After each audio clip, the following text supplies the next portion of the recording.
going on? Time to finish this one up today, hopefully.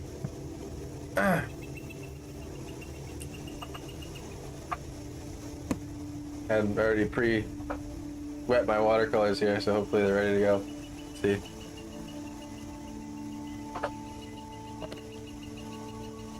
Got a little more white out on the palette too. For the rocks, I remember where I left off.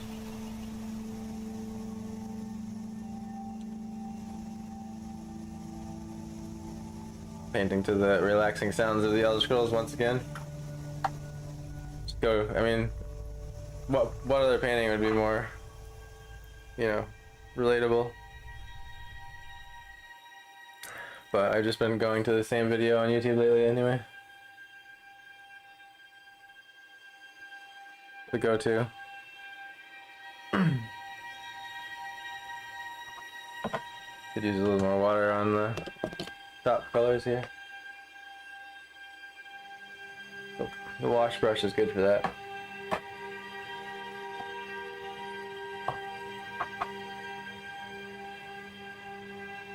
Holds a lot of water.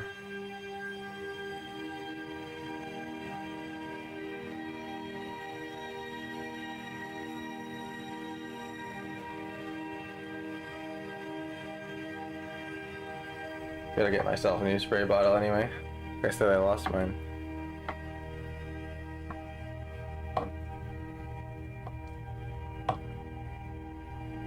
Just gonna dive right back into the foreground right here. My number 4 round is already getting destroyed. Had it for 2 weeks, it seems. But these thin brushes, if you paint a lot, they don't seem to last long.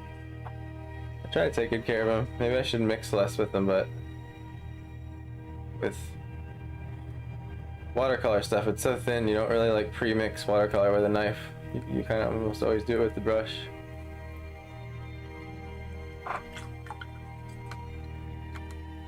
This color needs to be way more sunny though.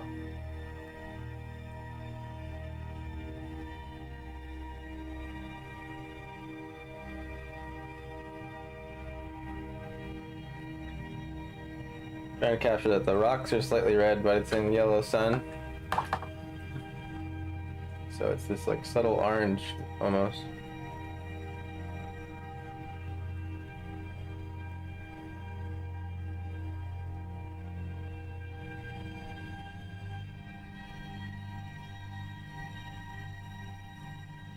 I don't want it to be too white.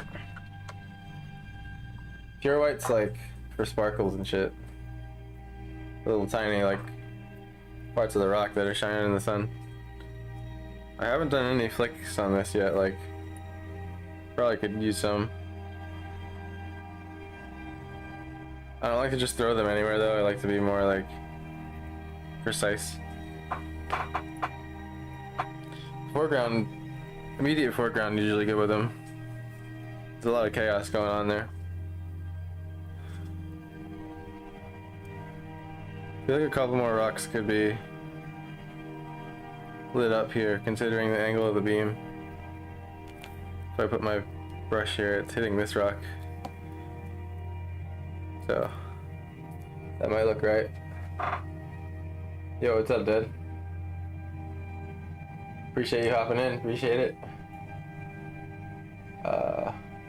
Gotta start my recording, that's what I was doing.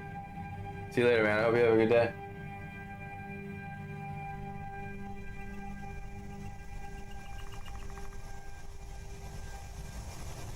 I always sketch about recording at the same time, I swear. It crashes it. The roll of the dice. When I get my next iPhone, I'm gonna keep the old one for a camera. That should help. Because there's no other camera besides the one I'm using for the painting that has the same quality. The zoom on this thing can't beat. It's like I could zoom all the way into this Netch here and it would be no loss of quality. That's one thing that phones don't have yet, unless you buy like one of those weird attachments for them.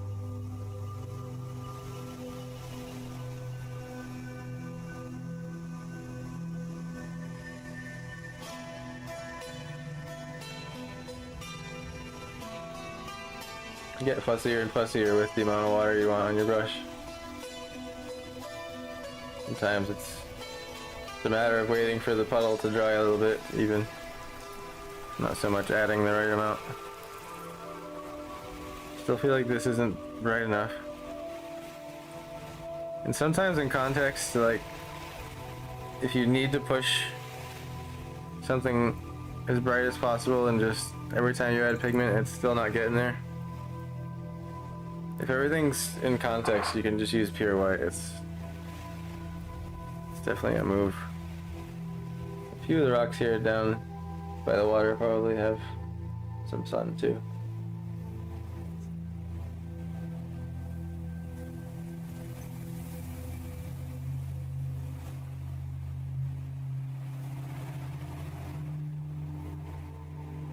But I don't want to outline them all perfectly.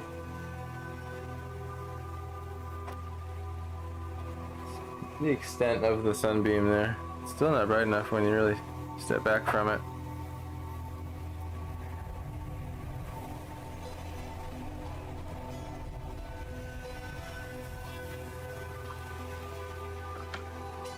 I think just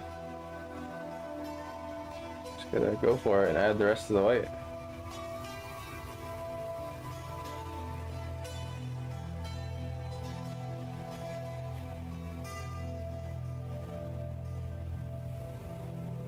It's very easy to add just the slightest bit amount to pigment and then it's not as bright as you want it. It's a fine line.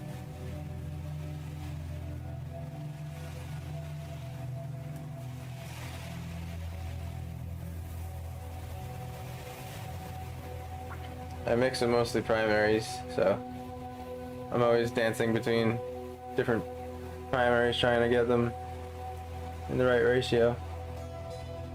And it's mainly just to kind of always be putting myself through, I don't know, like, what do you want to call it, like color making boot camp. So that I know why it's this color it is.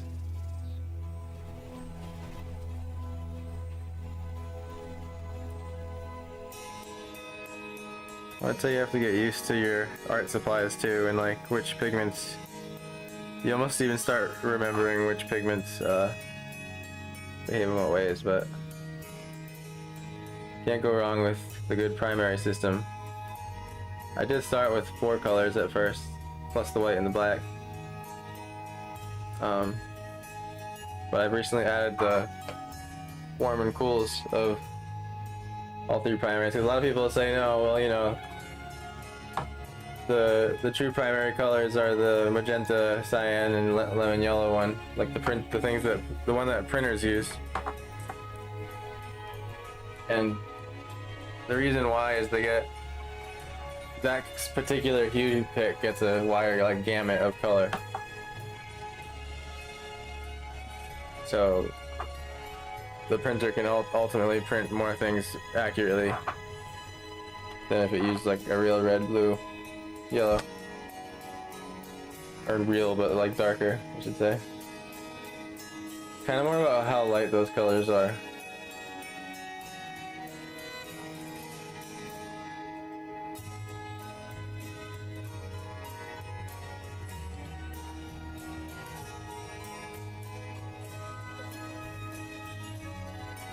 Lemon yellow is a great brightener, so you get those really bright greens and really rich purples. Break up some of the highlights.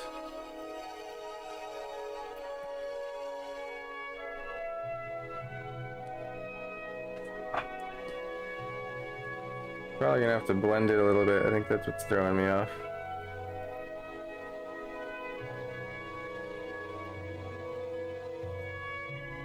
Not that you knew that, but that's just what I think while I'm painting.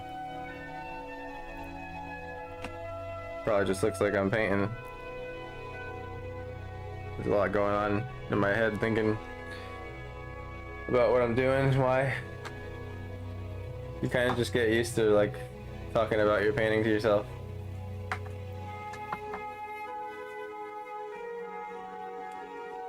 Another good artist once said, just ask yourself a lot of questions. That made a lot of sense to me.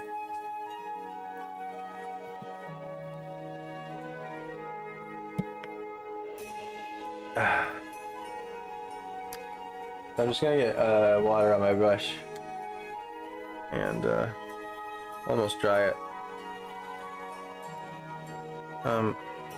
It's really easy to have too much water on your brush when you're blending. It's actually even more of a dry brush situation. If you have a lot of water on it, it kind of acts like you're erasing it.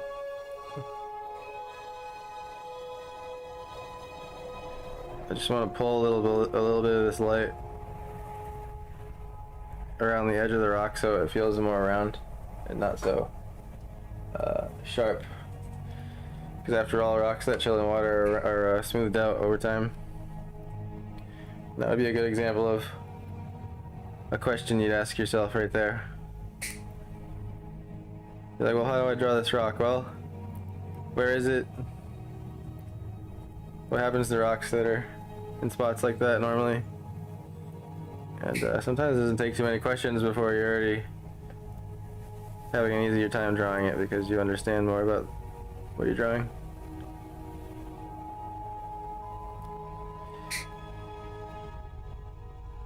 Even though these rocks are smooth, they still have pockets on them, so I don't want to spread it around too much. It's more just right where the two seams meet is where it's important. And then preserve any, hard shapes that you like. That's the fun part, you get to decide. What's up, Daniel? I'm doing good, how are you doing? What are you up to these days? I feel like last time I was streaming, I know it was a while ago, you were like working on a degree or you were in school or something, or was it for coding? I don't know, I can't remember. Maybe I'm totally wrong. Need more sunlight.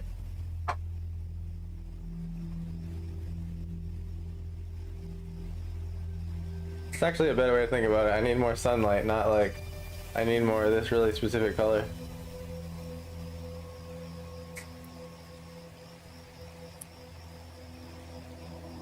It's just light and dark. There's a cool experiment you can do on Photoshop programs.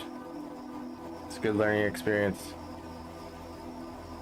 Where you can make a layer and then you tell the layer to turn the color off while you're drawing, but you keep the color information there.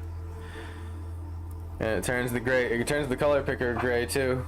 And all you do is just pick random colors everywhere. And you just make sure they're light or dark enough. And when you see the painting later, it's really wacky, but everything makes sense. You can still read it. And I think that's a good place to start, because like, yeah, there's the right and wrong colors in certain situations, but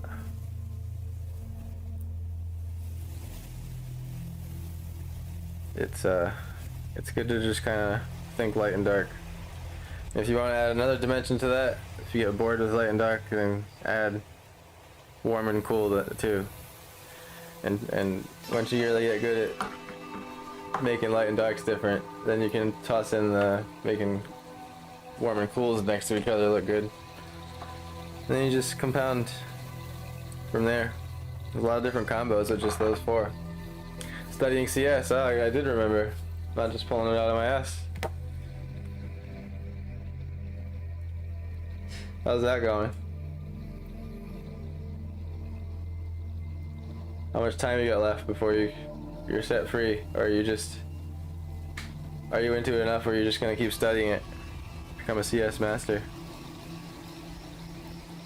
Do you have like a dream of how you want to use coding? Like, do you have like a dream job with the coding? Because with coding, that's actually a great degree to get, because there's a lot of worlds that need that right now, especially these days. Honestly, I did some help with some video game work, and I wish I knew coding when I did that. It would help me a lot.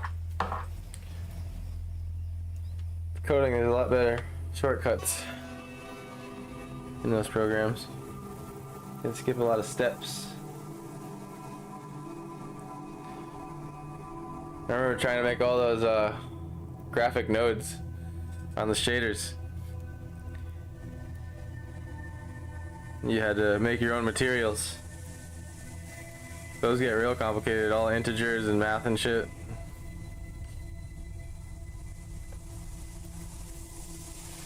Sitting there for hours just playing with different parameters. It's intense, man. Those 3D programs grew fast.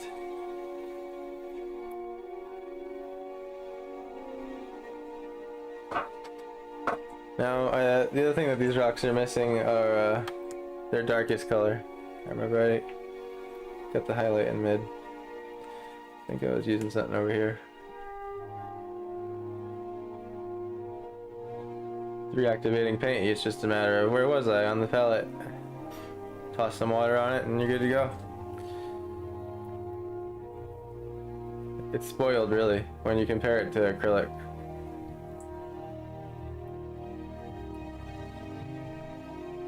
You gotta like plan your palette with acrylic.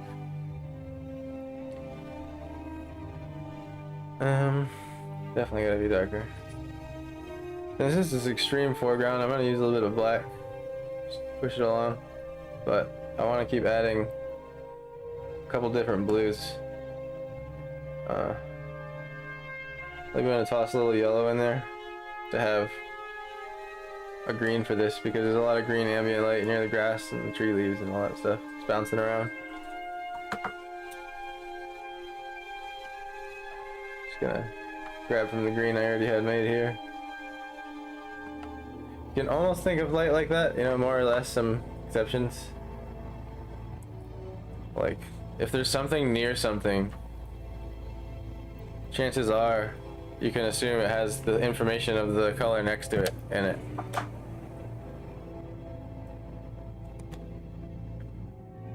And like where it gets fancy is just like how much or not. And like how bright is the light.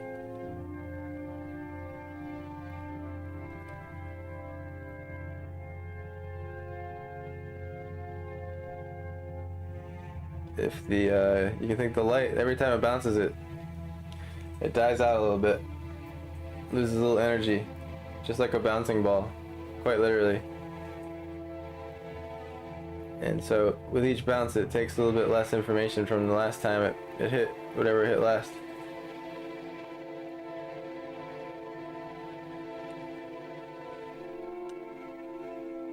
And so, for example, on a overcast day where there's not a lot of light bouncing around, it doesn't go far. You get like one bounce, if anything. It's very subtle.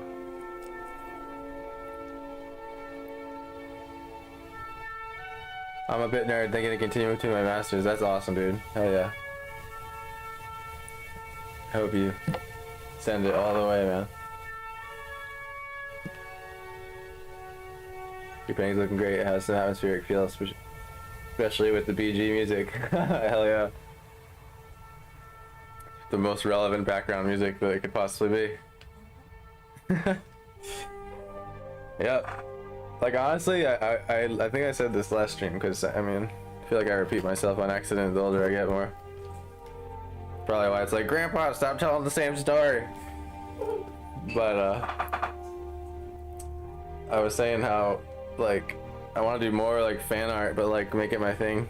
Just kind of like go in the game and find a spot like, oh yeah, that place.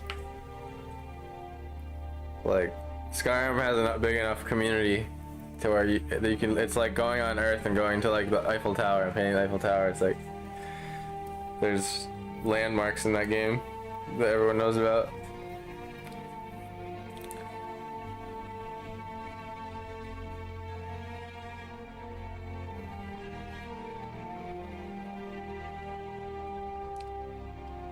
Need to darken this even further.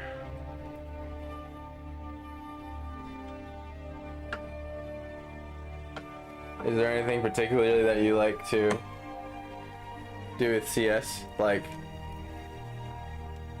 do you have like a passion project when you're like messing around with CS on your own time?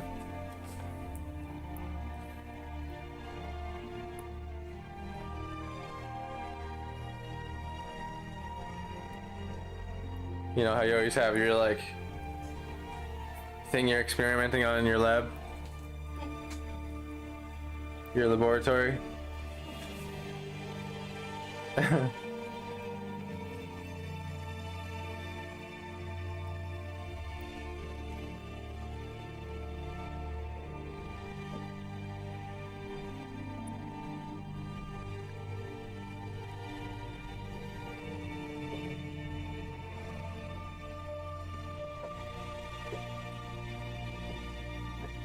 Can't go wrong with some random specs. It's always good to throw random specs in there. Just toss them around, see what happens. You might like them.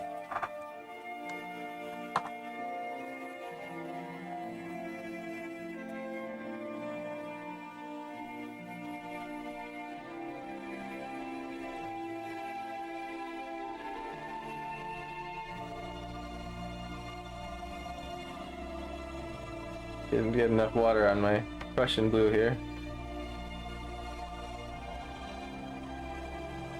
So much better knowing that you know what I'm doing on the palette, definitely.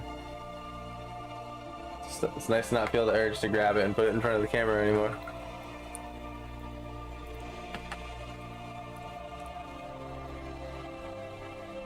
You seeing it over there? Nice. It's teensy, but I think it's clear enough.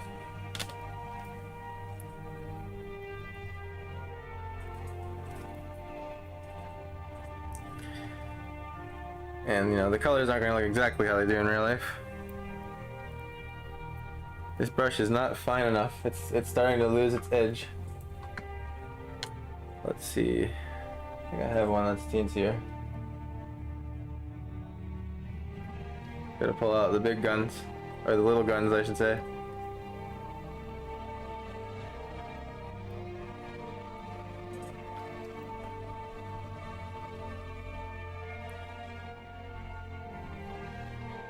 So I just want these like tiny little pockets of black. And not on every single one. It's very easy to get relaxed and get your color and get all excited and just start putting the same thing everywhere. Before you know it, you gotta throw your painting in the trash. It sucks. No, I'm just kidding. It's not that bad. I don't want to scare you. You gotta be able to touch your painting. It's not that bad. It won't hurt you. Paintings are nice. They're never mean.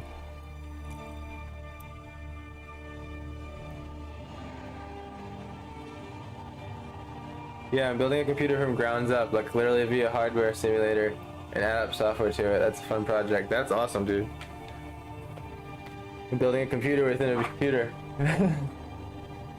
That's sick. That reminds me of how people will make computers in Minecraft. You ever see that shit with the redstone? That's fucking clever. I can't even believe they took it that far. It's like basically because like computers are all based on these logic gates, right? And so you can like set up the redstone so like all these switches are going off and they get lights. If you know, you know. It's worth looking up if you're into that kind of thing. It's definitely impressive. Talk about like working with what you have. People are super clever in games. And in general.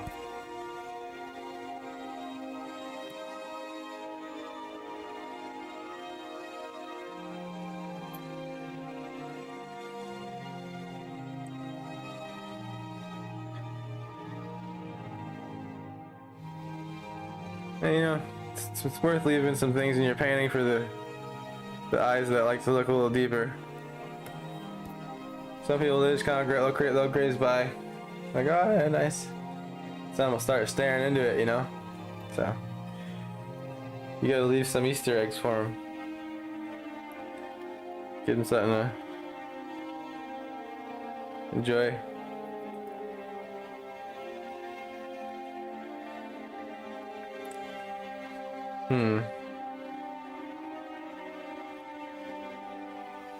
Grab some of this blue here. Yeah, I don't like having to mix with this tiny brush, but I do it anyway because it's just way more convenient. I probably spend more money on brushes because of it.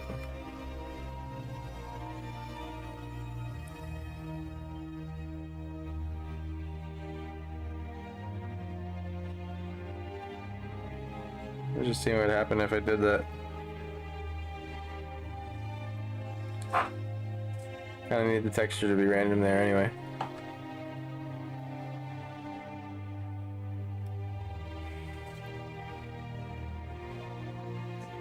Maybe this has some sort of like moss. Throw some ambient occlusion in there.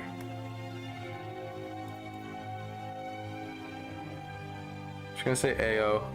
It's way easier.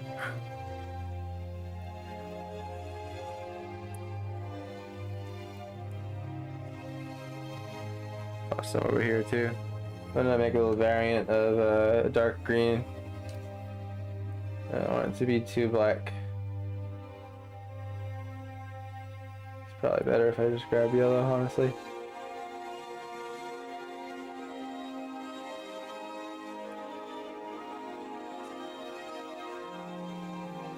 It feels way too easy to say Russian blue on accident with Prussian blue.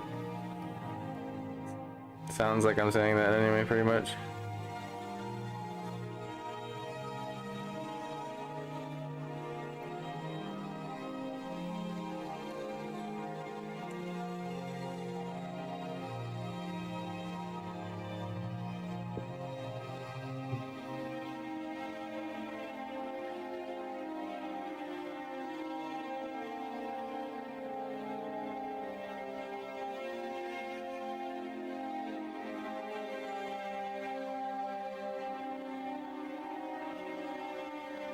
Some little moss details.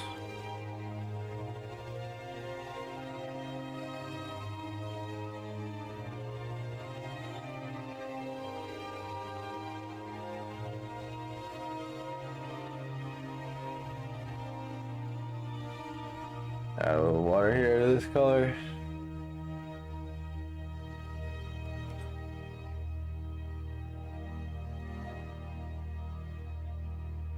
These rocks, I think they just needed another level of value. I feel like I'm always making up my own terms, but hoping they make sense.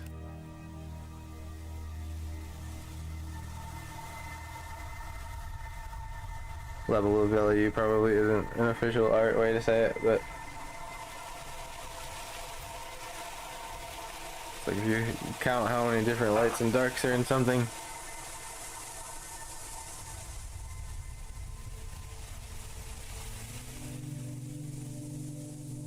I wanted this rock to kind of have more of a flat face facing us, and this one got over blended.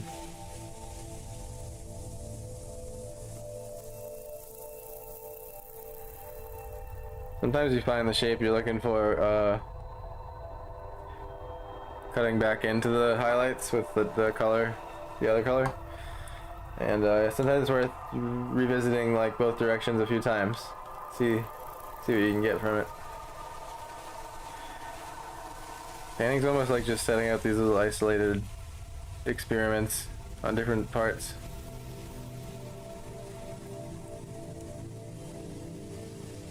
Especially, you know, if you're working with an opaque medium that doesn't demand you get it right on the first pass, more forgiving.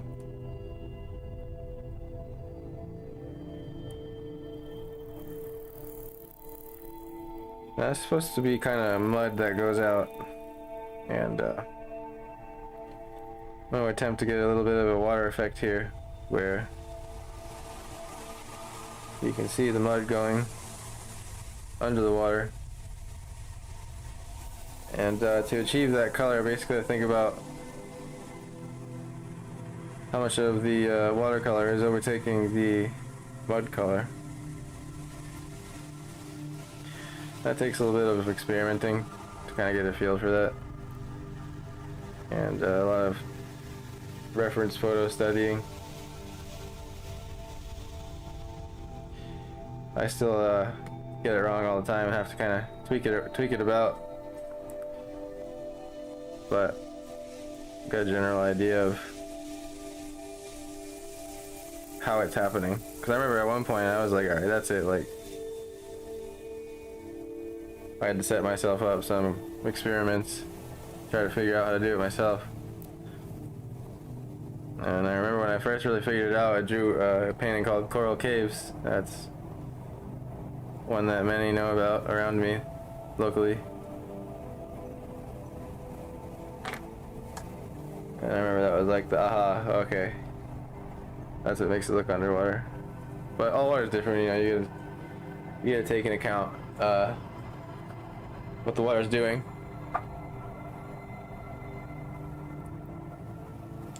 I sometimes think about how humans are able to come up with all these stuffs like drawing, math, engineering, and so on. Yeah, definitely all the time.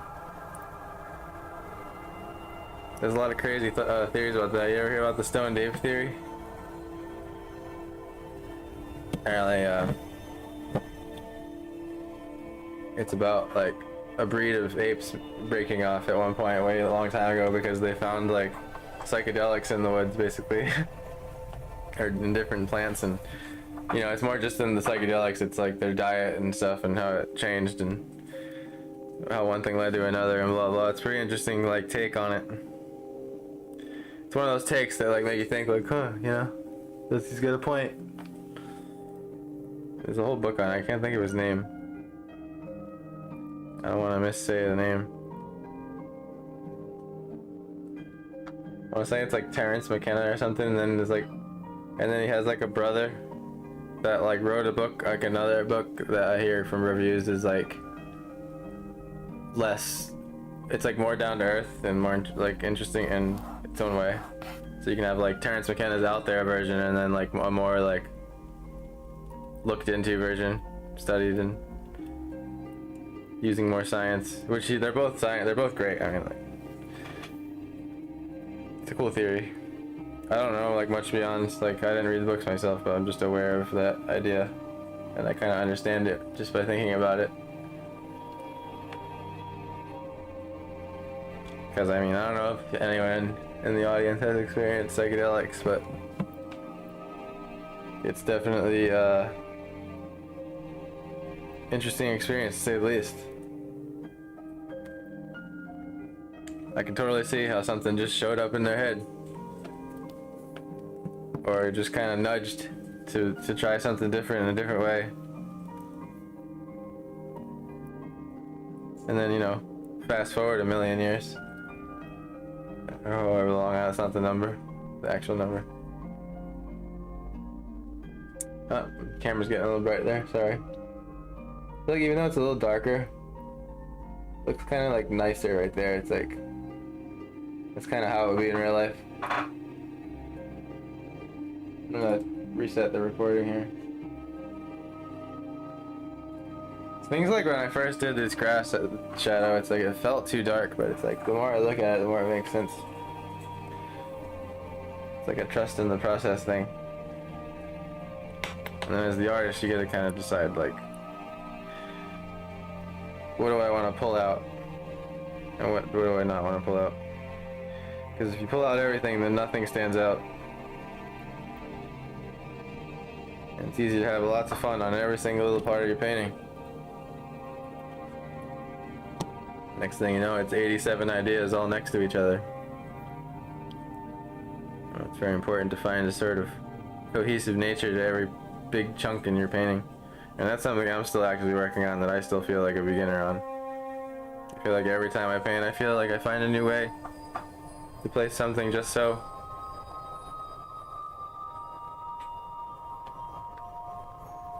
Speaking of learning how to draw things, that was something I wanted to look into, is a little bird flying in the forest, just to kind of get a good picture on it. Like the energy of it.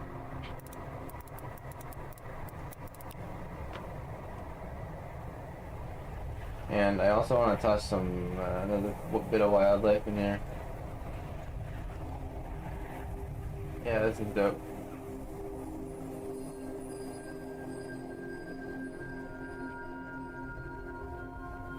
I have seen a video of a rat using some sort of tool to get the food from the trap and eat it. Have you seen it? No, I haven't seen that. That's fucked up.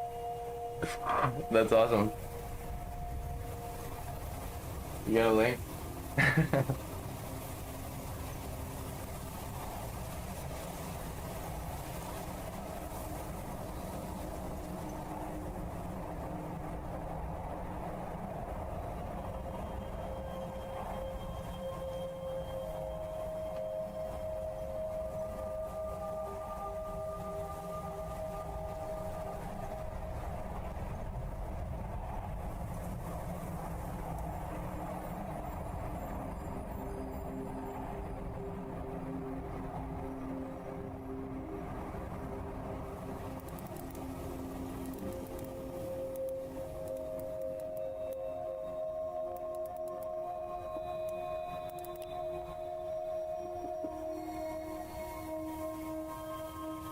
Knock, knock, knock.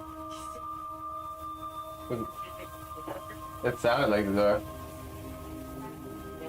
I thought it was the door.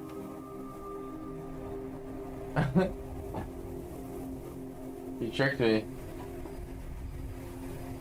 Stream jokes.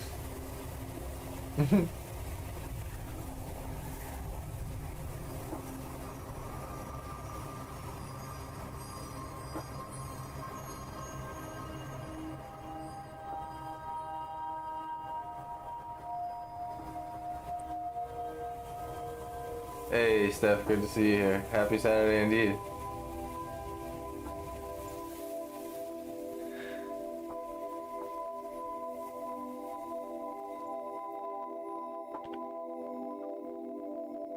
Chipping away, chipping away. Delivering the bills away.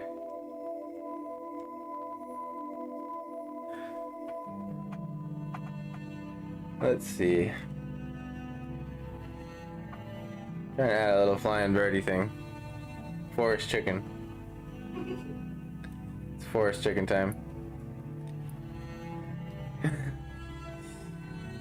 Because what's a forest without forest chickens?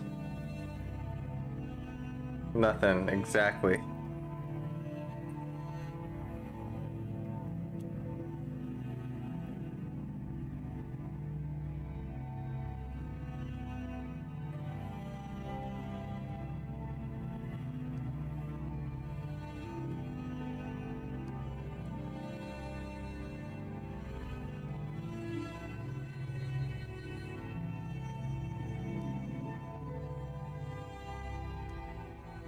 How goes the life in Arizona? What's the forest without a UFO? Yeah, exactly. Nothing. The nothing forest.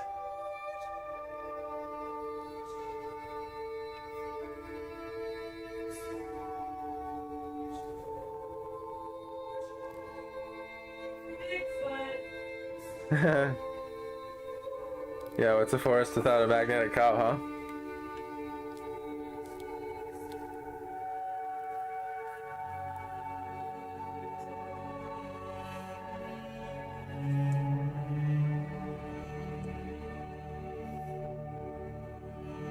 I want like a bird chilling in the tree somewhere.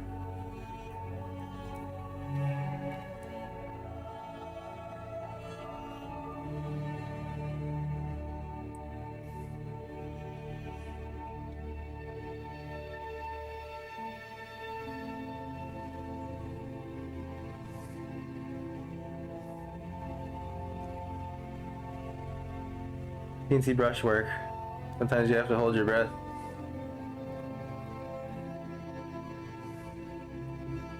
Like trying to paint my toenails right now. It helps. It's like taking a sniper shot in Call of Duty.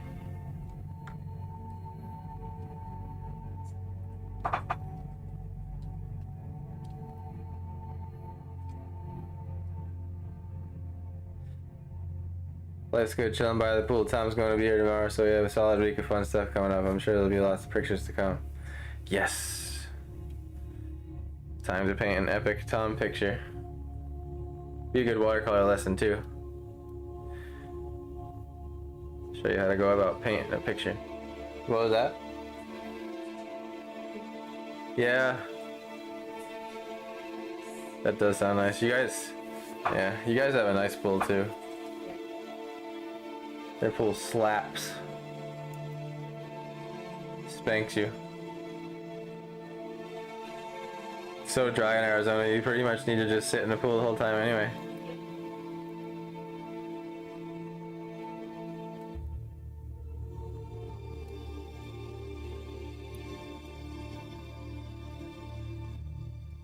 Yeah, that's a special kind of heat, bro.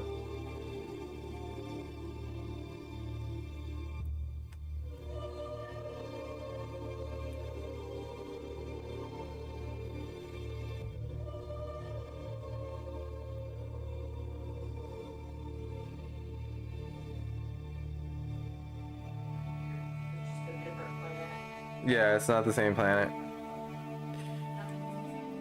Yo, Kenny. Kenny's in the house. Let's go. Yeah, I see why people just die out there. It looks so tempting too. It's like, oh, look at that beautiful mesa. Sorry. I Yeah. didn't know Exactly. Alexa, I wasn't talking to you. We insist we gotta have this robot listening to us all the time in our house, you know?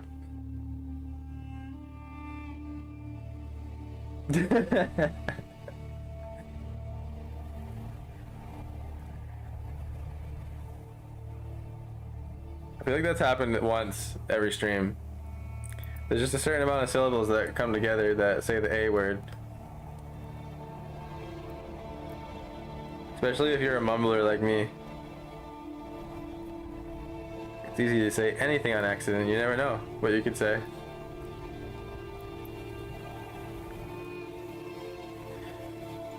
Just taking out some little chisels of the wood, the stone.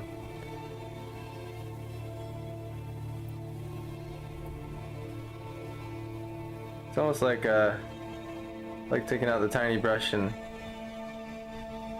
pretending like I'm drawing with pen and ink for a second. The outlines.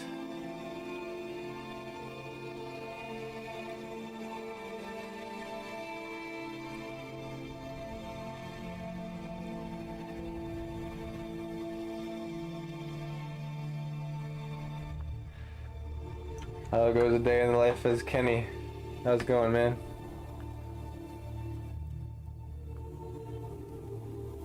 Needs more ambient occlusion.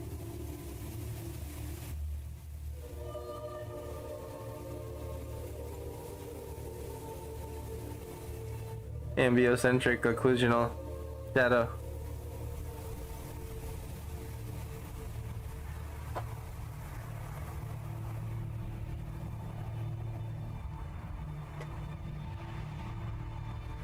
Swear I'm still timid sometimes. I'm like, oh, you know, it's too dark. Then I'm like, ah, I could have been darker. Like, all the time.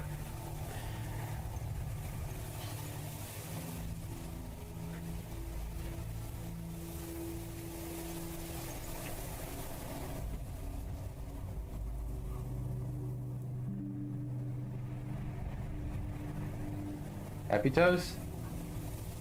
Nice. No more sad toes in the house. Yeah, no, my toes are sad probably. Yeah, it was so stupid. I was on vacation and I stepped over my tripod and sliced my toe open and I don't even know. Like it's still a cold case. Yep, it was just one of those things where, you know, just can't avoid it. It's almost like you are controlled by a guy that's playing Xbox. And he just like flicks the stick sometimes. And you're just like, ah! And you just like slap your glass of water off the table. And God damn it. Since when do you just slap a glass of water off the table for no reason?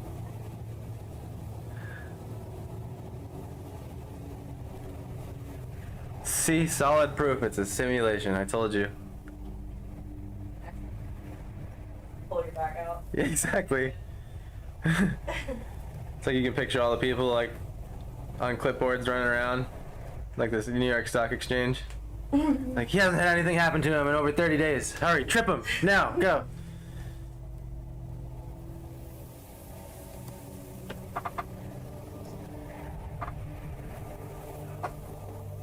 Need to reactivate the bright yellows over here. The gouache.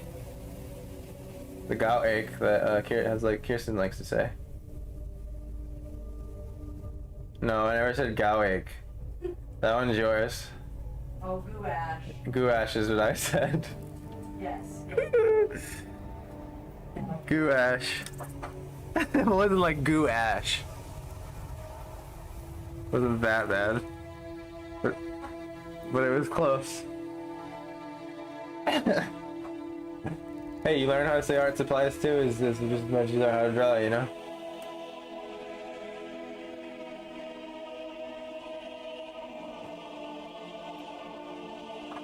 Bear forest, turtle, jellyfish. Jellyfish. Couldn't agree more. Even if I tried. You better be trying.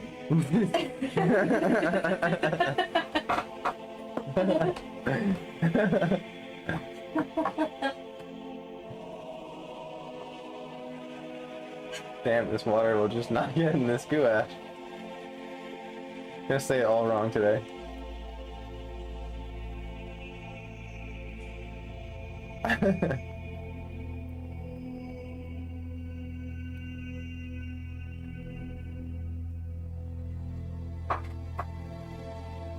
Do you guys like gouache? No, but I think You like gouache? Nice.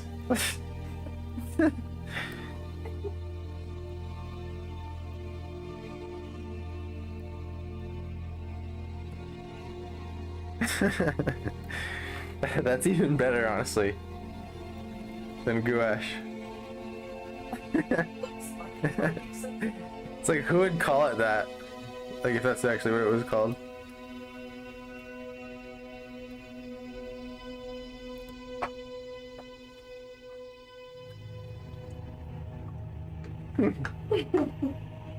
Did it fall? Yeah. I think so. I didn't have any weight on it. It was my fault. That thing's been around a while, man. That pull-up bar is getting old. Yeah, your foam things aren't much. They're as much tape as they are foam now. Yeah, they don't really do anything.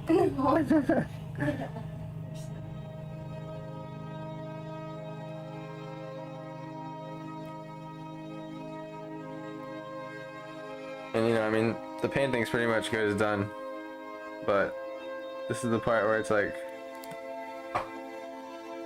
how many cherries do you want to put on top, you know? How many cherries?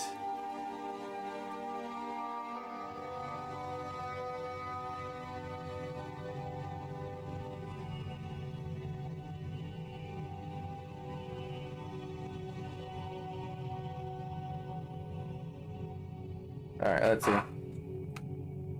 What's like the word for like grouping together the type of animal that's like a deer or an elk?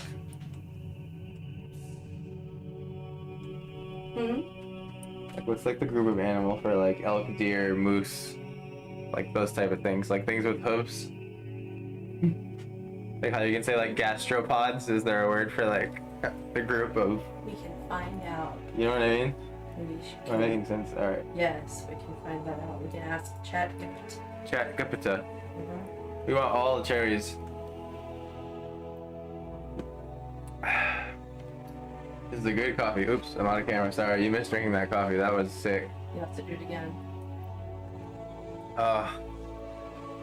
So good. Coffee keeps the world going around. Did you find the word? Yeah. It's a real thing? Yeah. What are they called? Family of animals. So I asked ChatGPT, what do you call the family of animals that includes deer, elk, moose, etc.? So the family of animals that includes deer, elk, and moose is called Cervidae. Cervidae, yes. So Cervidae. wait, go again. C-E-R. C-E-R-V. Yeah. I-D-A-E. I-D-A-E. Yep. I don't think I've ever seen that word before. Oh, that's perfect. It's even like, here's this picture with a bunch of different ones. Okay, that's what we need. Just needed some Cervidae, or Yeah. so, however you pronounce it. Cervidae. To the rescue. Oh, that's a good moose face. Context, that's hilarious. That's a great. Oh, it is a good moose face. That's a great moose face. You gotta see this moose face. Share the moose face. Let's see, there we go, moose face screen. It looks like his name is Morris. Look at this moose face. That's a great moose face. He likes you. Oh, I like him too. He wants nose pats. I bet his nose is so soft. It's not quite the right angle though. You don't want him staring into your soul like that? Well, I don't really have a high bush. At least need one that shows how to draw the legs. That's a Cervidae. Look at this thing. It's got a tooth. Oh my god, he has tusks. Tiny tusk. I love him so much. That's a fantasy creature in real life. Yes. Can we have one? Yeah, we'll have one. That's the one. Yes. Oh my god, I'm in love. What is that? It's a Cervidae. I'm doing research right now. So I know what that thing is called. Cervidae. I think that was in a book I read to my first graders 2 years ago. It looks like a mix between like a mouse and a goat and a deer I'm in love. and like a beaver or something. It's all. And then it has little sharp tooths. Oh, this one has a long neck. And bigger sharp tooths. Oh, I didn't even see the tooths from my angle approach. Wow. Yeah, look at the tooths. Why? What do they use them for, I wonder? It's probably something really That's a specific. cool fucking animal, man. That's a very cool animal. He's like a vampire deer. I didn't even realize. One on the left with the mohawk. There's so much variation on the planet. I'm constantly impressed with like. Oh, I didn't even realize that it even existed. Oh my god, there he is. I found him. What is he? What's it called again? I thought you said you found him. I did. Male tufted deer Elaphidus cephalophus. Is that like the scientific I name? guess so, yeah. Male tufted deer. I mean, he's tufted, alright. He has a little tuft. Male tufted. An Asian species with extremely small antlers. He has antlers? I didn't see it. Guess there's just a lot of different shit over there.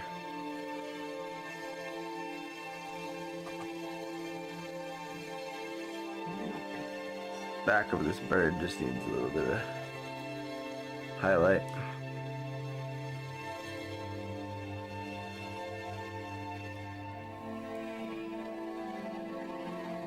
It'd be cool if these birds had something special to them, no? Like just some crazy orange spot on them or something, like some bullshit. Oh man, I bit the inside of my cheek a couple days ago. It's killing me. First. I have a wicked sharp molar. That's just become a knife over the years. Yeah, that one looks even more. You want one? I knew it. He's so cute. Oh, Alright. stop. So dopey. They do look dopey. You're right. I found it. They are dopey. They're incredibly photogenic. I wonder how big they are. Imagine they're like 8,000 pounds. Like 12 feet long. That would be less cute. That would be a little scary. That would be all Just just like- very tall. That he's standing in. Absurdly like, yeah, that would be tall grass. He's a baby though, so you don't know. See, That's nice. Baby animals are always cute. yeah, they have the cheat code of cute. What about baby snakes though? Sometimes. Cute little faces. Yeah, they come out of the egg. It's like, oh. Yeah. I like snake faces. They're funny little. They use those tusks for fighting. Are you kidding me? They're like. How do they not snap them? I don't know. Use the tusks for fighting. During mating season, Wow. males fight with those tiny things. That's. These things are so. I gave the birds teensy orange beaks, but that's for you to find later.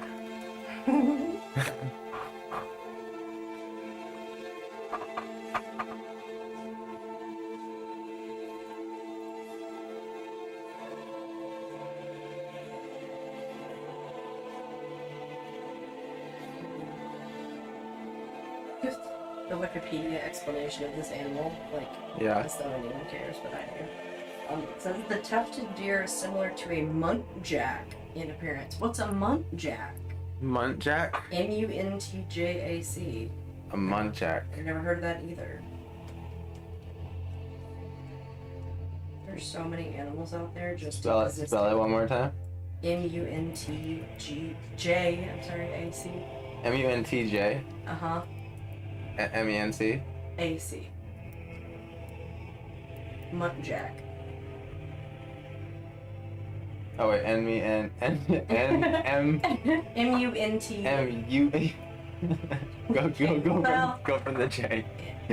J-A-C. J-A-C. Yes. Okay, I had way more. Yeah, you had an extra syllable. Oh, what? Look at that thing. What in the side face? I don't know. Or is he just something wrong with him? No, I think it's their face. What? Look at this I thing. don't know. Oh wait, no, maybe not. I don't know. Looks like he's an ugh. Is that a thing? I don't know. That's so gross looking. Make it go away. It looks like they all have it. Oh, that's horrifying. Keep that. No, the other ones are cute. That's not cute. He looks like he has a hole in his head. What is Yeah, look. that? Ugh. You know that's for something really specific. Wait, that looks all wrong. Look at this. What is this thing? Ugh. They have eye things. But look at this shot though. Oh, that one. Yeah, it doesn't look as like. He still has, Holy, he has them, but. maybe the other one's like he's having a bad day with his nose. I'm straight on it. It's cute. That looks like a mythical creature. That is a mythical creature. So they do exist. Yeah. They're already in real life. Unicorns are real.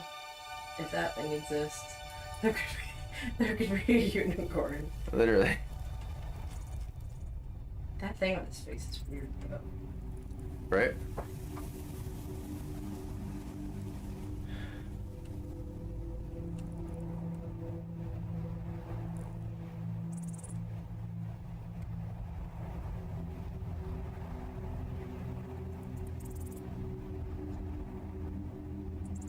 Well, that had too much paint on the brush, eh?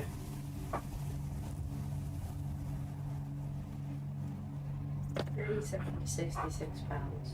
So they're kind of tiny. They're small. It says They're like large golden retriever their size. shoulder, they're like 20 to 28 inches. They're like small. That's funny. What a weird animal. There's so many creatures out there. It's so cool. Yeah, so different. Animals are so weird. The muntjac is also known as the barking deer. They bark. Oh man. Now you have to look up a soundbite of one. Yeah. So, well, first I have to find out why it has that thing on its face. Muntjac.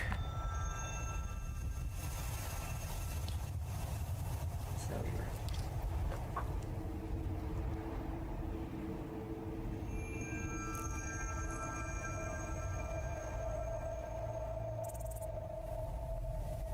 Water deer. Oh, they're glands. Is the white in the background and between the trees mist, fog? Yeah. Yeah, it's supposed to be fog. Steamy river. What'd you say? Did you find a new fact about the Muntjac? I was thinking that those are glands on their face. Oh, so it is a thing. They use their facial glands to mark the ground, and Ugh. occasionally other individuals. Animals are the strangest.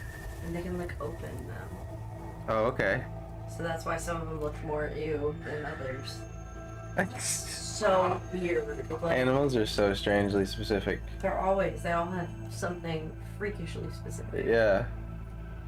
And it's probably because of some specific thing on about the landscape.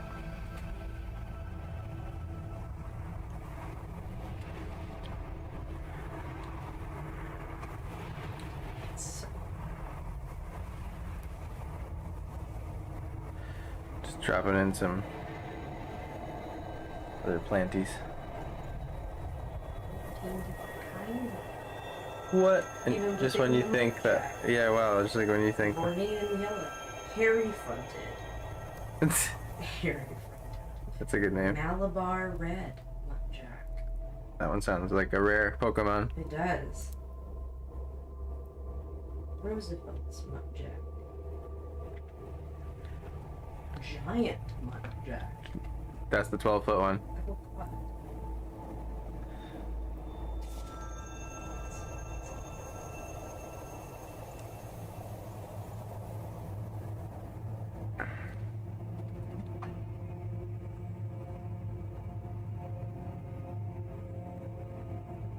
Get some sunlight on these things.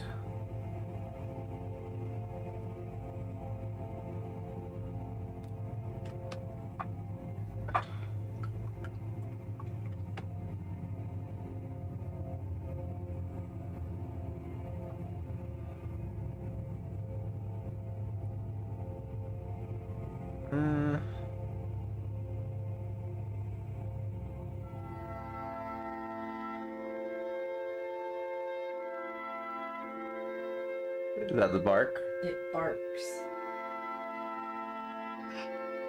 It literally barks, you're right. It's like stomping its little foot mad. If I heard that, I wouldn't think muntjac. Oh, it's pissed. You know what it reminds me of? Like how squirrels kind of scream. Yeah. Yeah. Just like this They weird. bark. That's Yeah, the squirrels bark. I guess that's the word for it.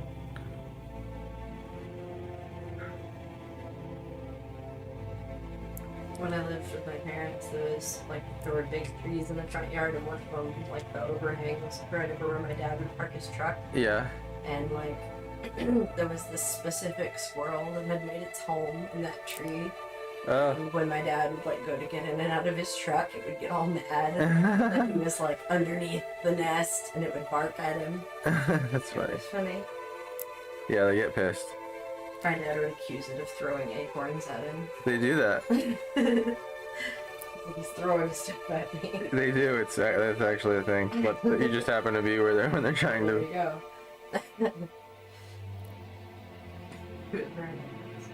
It's literally a thing. It was funny.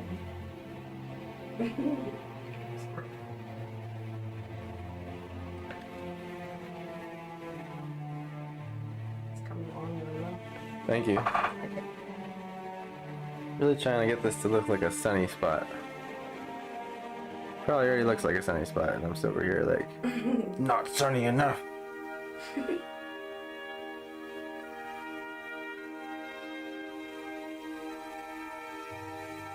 Like that's that spot you go stand in on that nice like 78-degree day.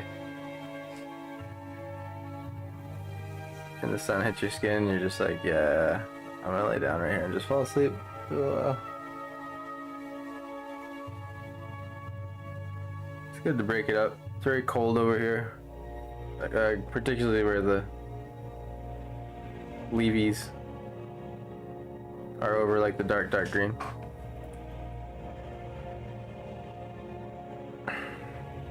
Want some plant variation.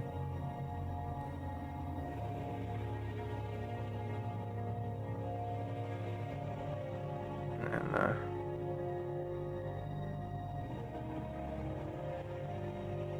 got a teenager one over here.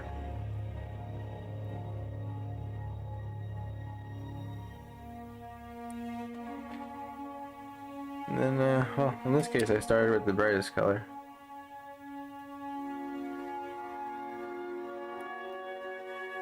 Experiment dabbing your brushes in different directions and spin it. Spin your brush.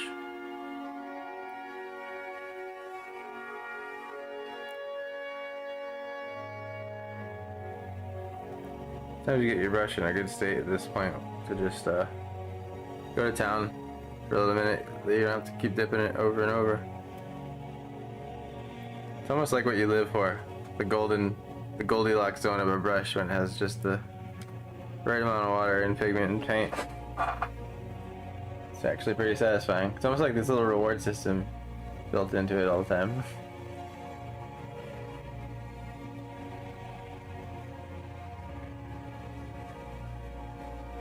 Grab a little dark color here.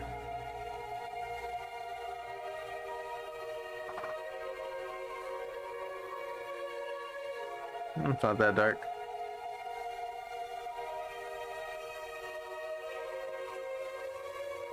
Call it a variant of the highlight.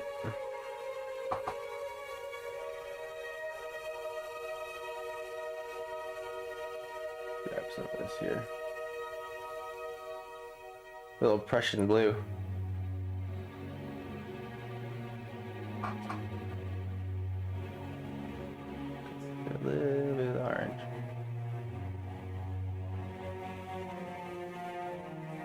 And that's probably still not dark enough.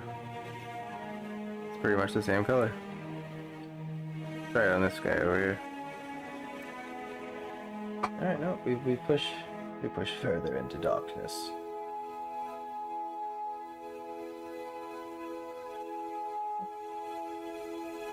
Until your soul is made nothing but of the void.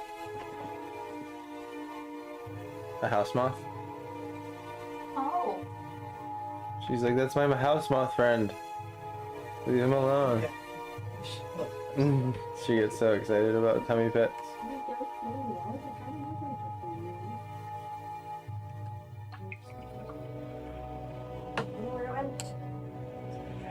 Grab it, put it outside. And it disappeared. Did it go to moth heaven? I'm sure it was. What? I thought heaven was a good place. There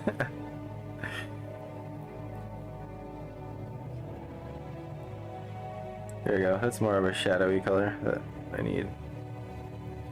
Pushed it a little more blue because it's fun. Yeah, gonna connect it to the other side so it's more of a shape.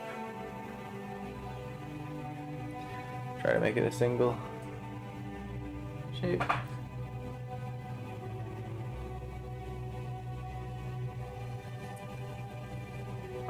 And gotta find an extra bright color now. White goes quick.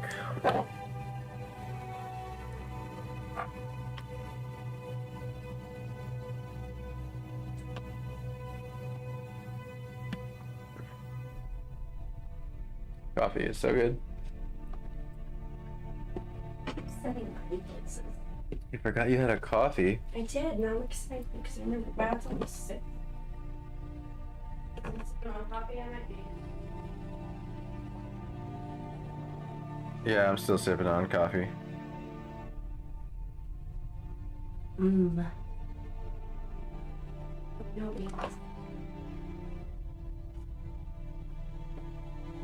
She puking. She's coughing. Did you eat your fur? They tell you not to do that. She does eat a lot of fur. Hard to watch. That's very gross. It's not good for Yeah, exactly.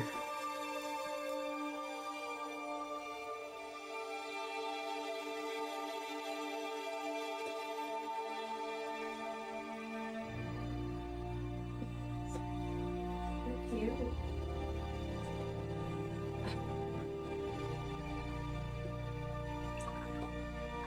Poor being. Oh, you're beautiful. Okay. What do you have?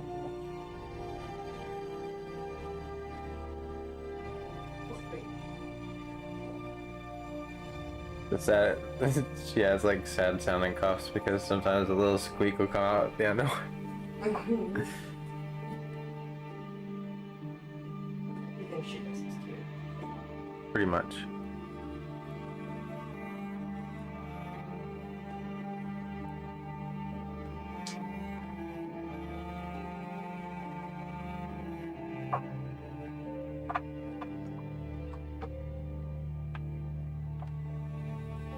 A little too white. I have to go back. Grab a little of this orange.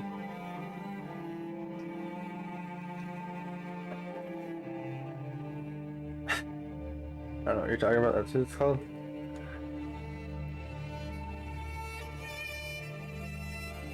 Alright. That's better.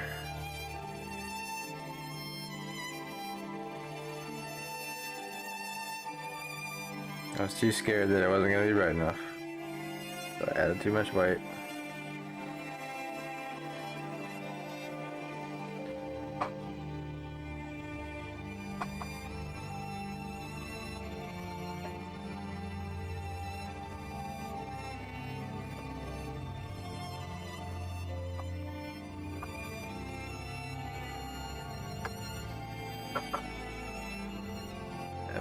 tiny monitor.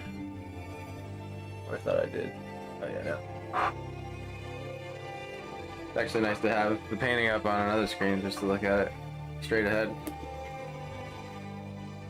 The current camera setup 7.0 it's still like tilted away from me. Hopefully in camera setup 8.0 it'll be better. I just basically need a more sophisticated bendy arm camera holdy thing.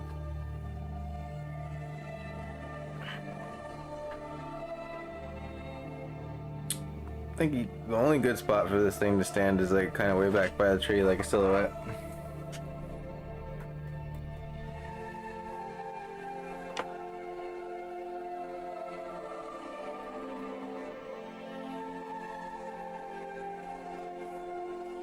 I like that pose.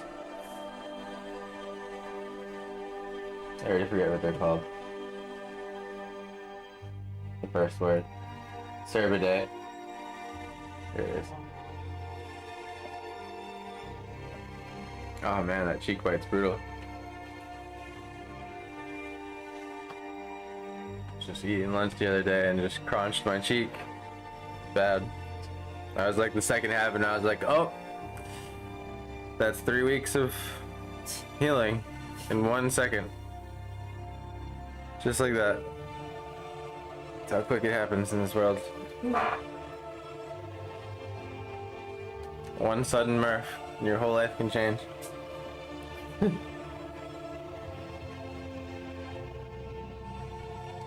Mysterious Cervidae. Just gonna get the shape right. Hopefully. Can't guarantee it.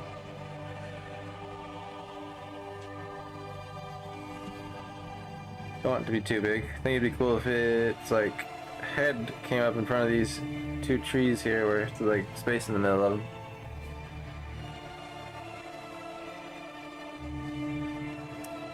They have like fuzzy horns. Alright, let's see. So make some observations here about our subject.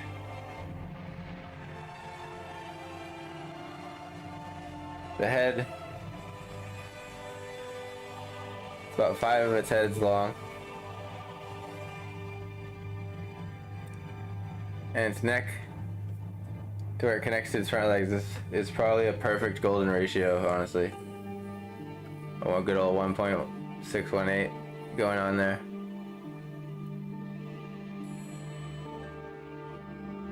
And the legs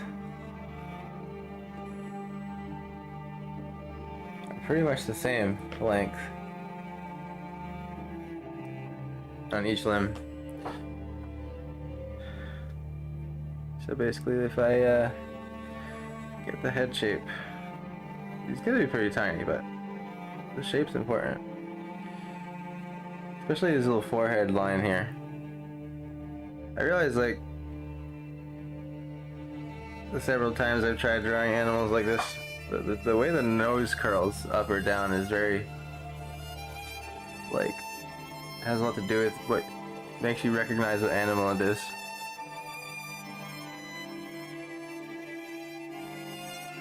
It kind of goes for like every living creature. It has its like thing to it that makes it what it is. Like off the bat. Like an overall, like in 1 second I can flash you a picture of a crab and you're like, that's a crab. It's like you don't need to be like, oh, it has 6 legs and there's a little thing over there. It just has this like very memorable information to it. But these little Cervidaes are pretty simple. It's not like their body's just kind of like, it's a pretty neat looking thing. It's not very like fancy with the body. It's just kind of has a strange head and face. Also the ears along with the nose.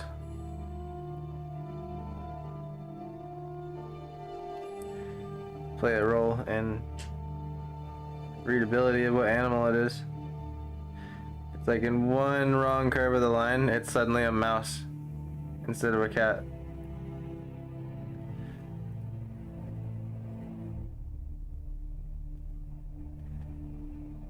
got a short little nose. Or snout. Snoot. Snoot. Short snoople deeps. Snoople boops. And I'm just gonna do good old acrylic technique here where we just paint dark to light. Because as Bob Ross would say, you can do whatever you want in this world. It's your little happy world with your happy little Cyber Day.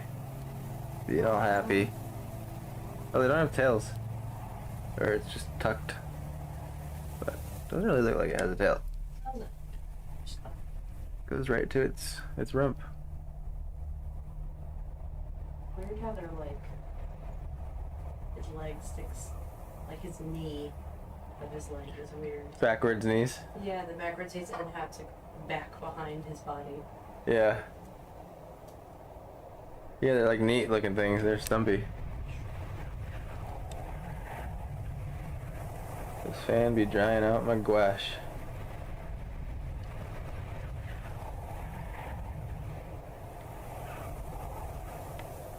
And I'm not going too dark here. And I'm making this a very blue silhouette. Those words.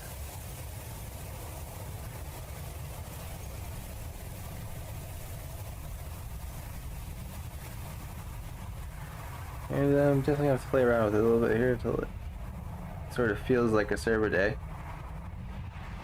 Because that's the word of the day. Server day. Mm-hmm.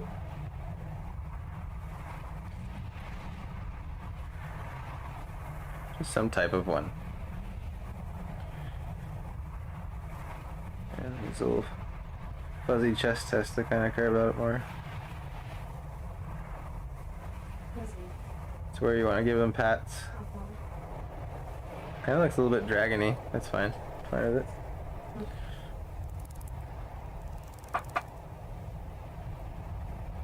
Definitely with a lot of creatures around, it makes it feel more like it's breathing, for lack of a better word.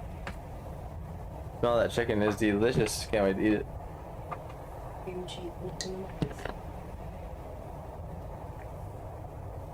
Dude, backward knees kind of creep me out. But you like aliens, Stephanie. I agree. The backwards knees are weird. How do you expect to get along with aliens? They probably have normal knees.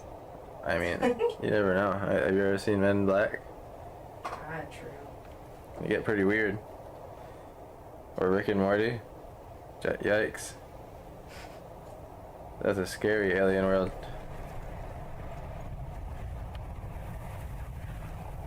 Would you go on an adventure with Rick? I mean, I'd be sketched. I would be really scared. I'd be sketched, yeah. I would probably get me Yeah, but he'd always get you out, you know, in some fucked up way. killed. Oh. Like me? But I guess. Yeah, best friends. Like, Okay, then yes. like Yeah. you got your back level. Yeah. But like adventure with. Like I'm Morty in this scenario. Yeah, exactly. Yeah. Yeah. But then again, he makes you do a bunch of horrible shit all the time, so That's true. you never know. Aliens have sideways knee, which is fine. Sideways knees. Yeah, that's totally.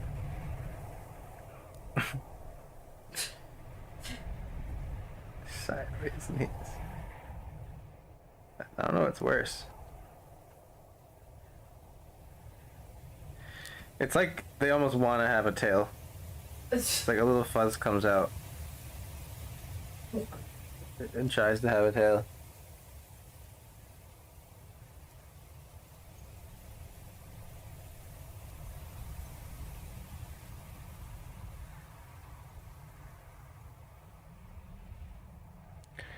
And do a little lifty paw, because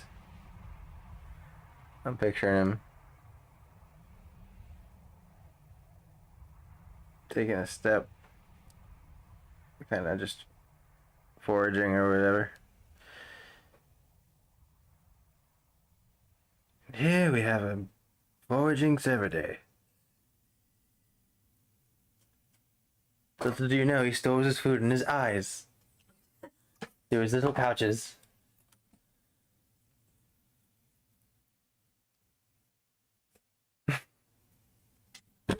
Animals are so weird, man. Mm-hmm. It's like, oh, look at the cute deer, and it's like they shit in each other's mouth to feed each other. And you're just like, oh my god, Jesus. Well, that just went from cute to like, whoa. Like birds, they like puking in their like birds like Yeah, they regurgitate. regurgitate the food to the kids like, ugh, Yeah, gross. it is gross. That's fucking disgusting. Beans. It's beans, it's beans.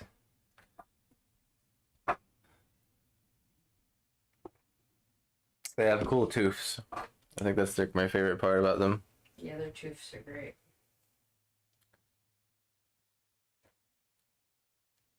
Cervidae tooths.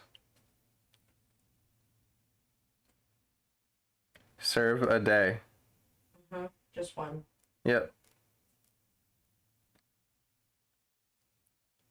There we go. His head was a little flat there on top. Maybe just try to get the tiniest little fuzzy line. Apply fuzzies. Okay. Let me just pull out a little bit of brown on this guy. Because he's back in the shadow of the tree canopies. Being a secret servant. Oh, please don't puke. Uh-oh, on the blanket. No. Beans. It's a blanket puking bean. Oh, it's gonna Windowsill? be so That's fuzzy, better. so it's That's wrong. better. Ew. Okay, not everything she does is cute. That's not cute. Hey, I mean, she was like, what? Yeah, like this? You're Is right. this what you guys are talking about? Ew, beans. Was it a big one? Yeah. Oh, poor thing. She's so pukey. You're disgusting. It's the price of. It's the price. You guys hear that? That was a good one. Don't eat your hair. Music to my ears. Yeah. Thanks, Beans. Thanks for that. She left you a present. Yeah. She was just Ran regurgitating. away. She's like, here's how you baby bird. She was just regurgitating for you. You don't have a baby bird, Beans. It's unnecessary. Ew.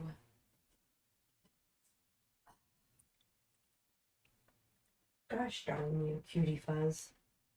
What about like Southwesternese? So like, no, not my rugby. Oh, party foul. Beans party foul.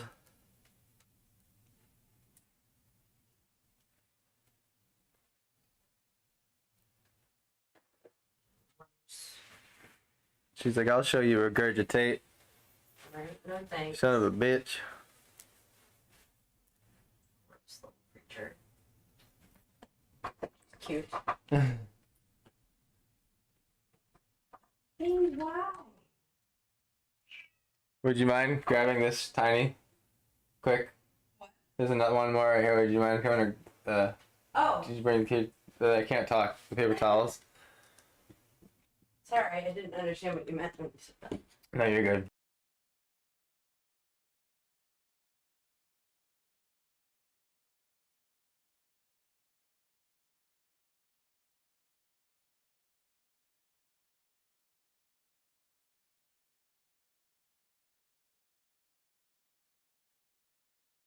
Oh. We had to deal with a little situation and it is dealt with. Alright. Well.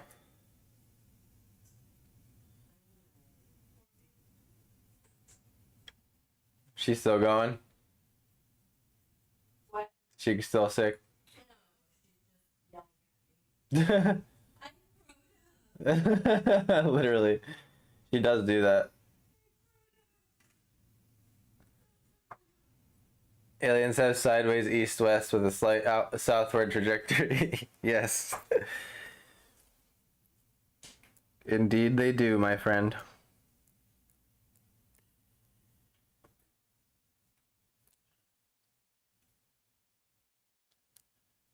No, they have knees that like split in the middle and go out each way, you know what I mean?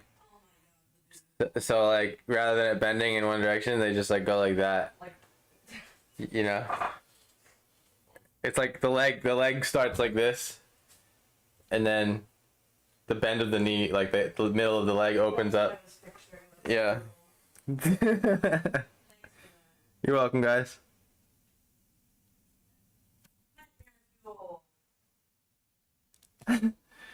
That's a good alien for you. yes.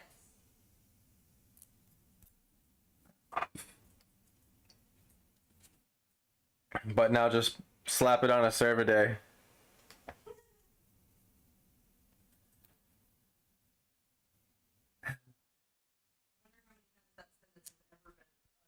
Slap it on a Yeah, slap it on a server day. No one said that. You're right.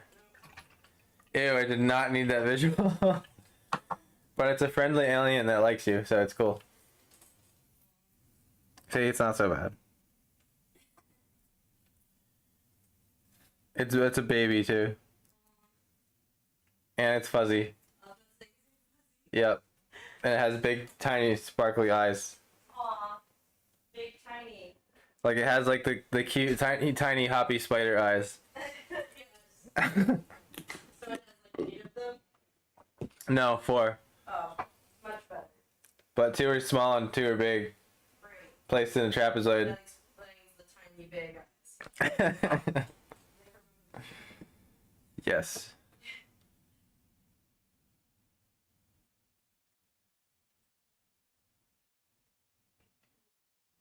An alien server day friend.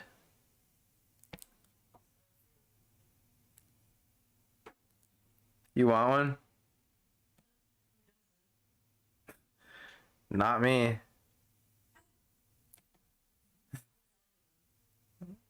Wow, no. They're smart.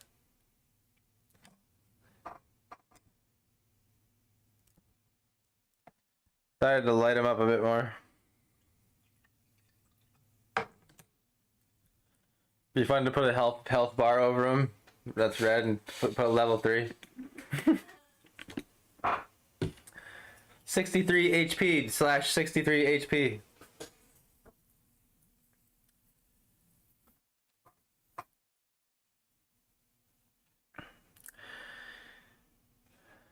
You know what's cool about this stream today is that we're gonna be peeling the goddamn tape. That's right.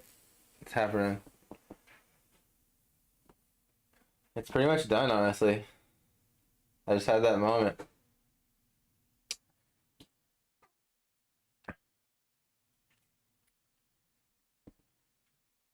It's okay if you put it that way. I'm gonna want a 7. You want 7 server days? You probably need like a license for that. Because they're like exotic animals. Why? I know. You told me. You have to probably get them like shipped in on a ship. Beans thinks yes. Yeah, it's all like animal abuse and shit.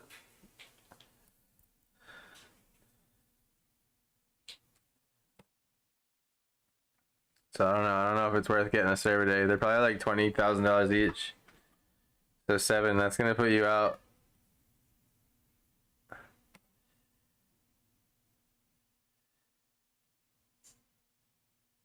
All right, imagine this visual: a cat with hooves.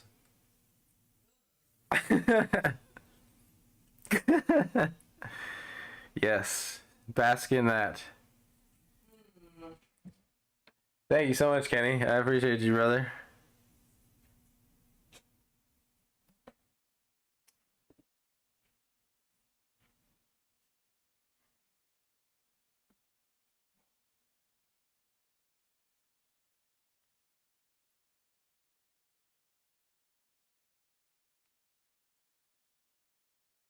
Lively forest. Teeming with Cervidae.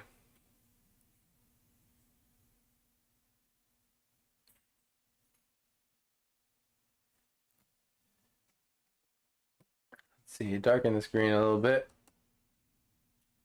But not too much. Actually, I just want it to be more blue than anything. That's all I want in the world, for green to just be blue. And not too saturated. Not so much to ask, is it?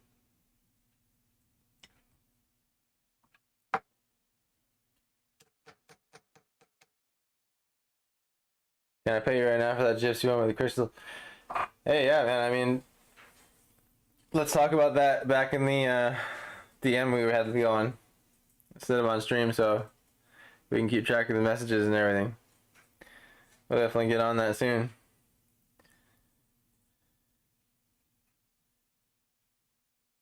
I forget what I said. I gotta look back on it and the stuff we talked about already and size and whatever. It's been quite a minute since it's come up. I have friends coming over going to be watching. Awesome. We got about 20 minutes left here.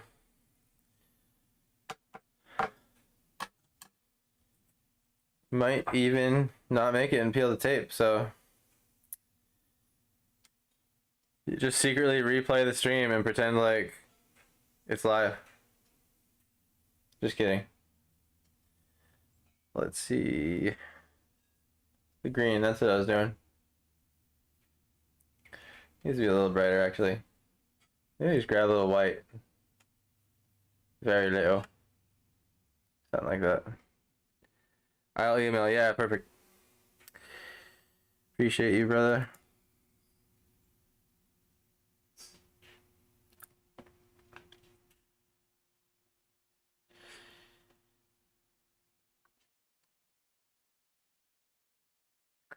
Oh, that was a bit bright.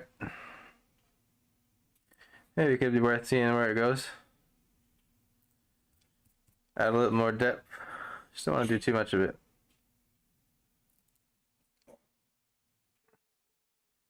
And finish the shapes. Suppose it is green, so should fit it in fine.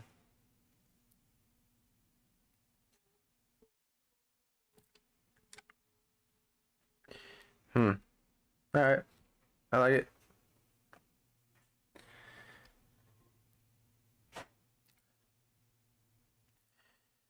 Toss some leaves.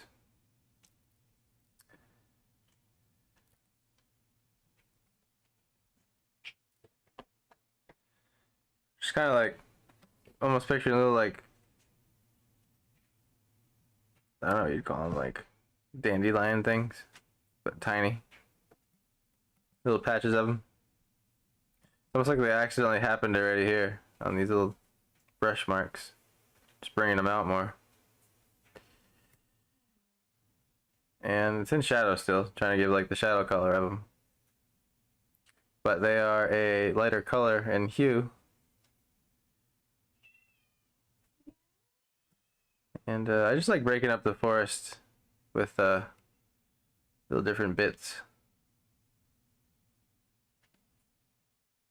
Almost like that the brush is dry right now.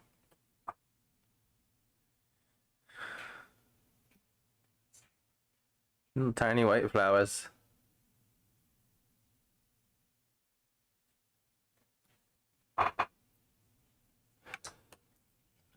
Every painting is an adventure. That's the people song. So stuck in my head. Yeah. Or it's like a chill and like play stuff like that. Right? Without getting my channel shut down. Turn the music off. Ah, good point. I was just so into the painting, I just heard the Skyrim music in it. In my head.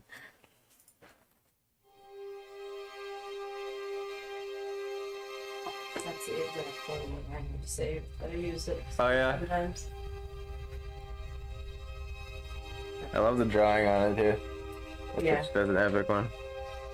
Leave it up, like that the picture that's on there, I've left up on the big screen. Nice. I think only maybe once as a kid been like, is that a Yes. dragon? We have to pass it on to the generations. Kids must be aware. Spread the knowledge of the Dovahkiin. So the Dragonborn can continue to protect the land from Alduin. Right, Steph? I know you understand. She has to. It's the rules. It is. Can't be my friend if you don't play Skyrim. I think that's reasonable.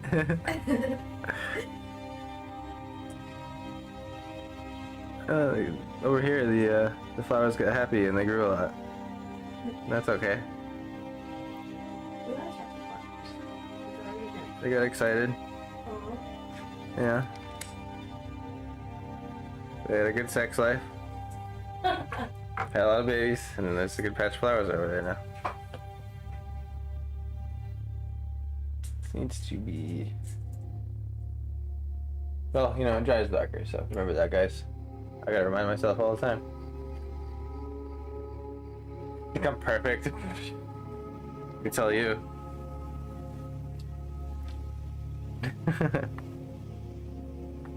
Just in case you thought so. This is how I came out the womb painting, just in case you thought that. Grass is never, especially wild grass, is never just like this perfect uniform thing. It's just like 900 different kinds of grasses in there. Probably is actually, that probably is the number, 900.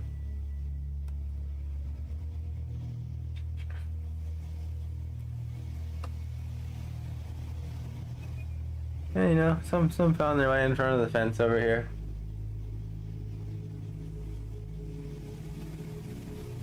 I don't know how they got there. You don't need to know how they got there.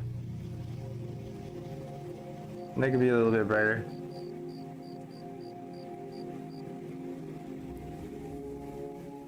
And I also just like how they kind of break up the fence edge with the grass edge. Here's where you could get away with a flicky brush thing. And it's this flicky brush thing that watercolor artists do that it's almost like it can be very good when applied right in this in like a spot that's I think intentional. That's when I like the way it's used. But like it can also be used like, okay, you know when like you go watch a piano player live and they do the slide the key trick all the way down all the keys just a little too much. Yes. During a show. Yes. That's kind of how like overdoing the flicky brush technique can end up looking on a painting. Good analogy. To where it's kind of you're like, oh, there's him running his fingers down the piano again, all the keys. And it's cool, you know. I mean, you can think of it like a little trademark, like that's what you do. You do the little flick brush thing at the end of your painting every time, right over the plants. But I guess personally, for my own quest, and I just want to get a higher variety of looks, and I would suggest that. And the thing is, what's cool is I've played a lot with that technique, and depending on the amount of water, also the direction. So you think the drops are flying out of the painting in a straight line. So you get the painting, if you get the drops really close, you can actually get them to hit the page at an angle so they turn to ovals, which is a different effect. So for example, like, let's say you're painting a blizzard that's windy versus a gentle snowfall. So what you could do is, versus stars even. You can do the blizzard one on an angle and shoot every drop in the same angle going from like this corner to this corner. And they'll kind of have that down slanted blizzard feeling to them. And then you can flick it straight onto the paper to get more perfectly spherical drops. And there's also a cool negative space trick that I was figuring out where it's during a wet wash. So let's say I was in the stage still of washing this grass. When I say wash, that's like a term for spreading out the color.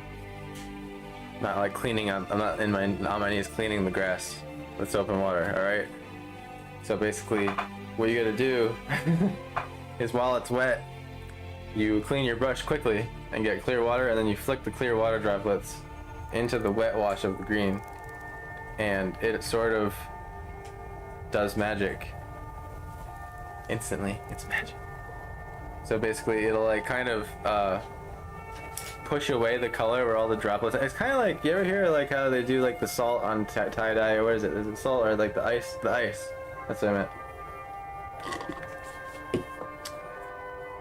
And actually I've seen artists use salt too, where they literally sprinkles little bits of salt over a wet wash, and the salt sucks up the spots and creates cool little effects. There's a lot of different ways you can play with the water while it's wet. I think that's one of the qualities of this medium. It's a good time. I think I want to make some of that little orange plant color again. So I'll take some of this little orange, mix it with this tiny white.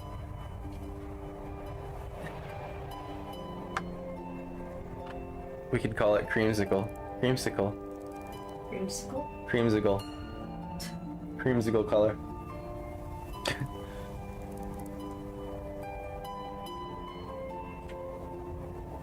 It's actually orange mountain flowers, because this is Skyrim. Yeah.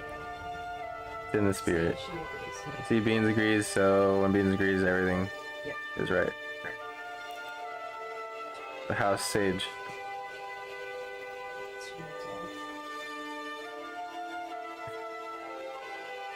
The mighty Beans.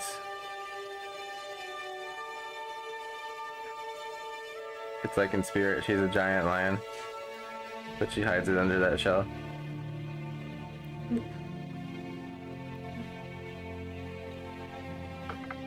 And no need to draw stems on those because they're far away. Just little suggestions. I want a landscape of full of good sex life plants and flowers. Yes.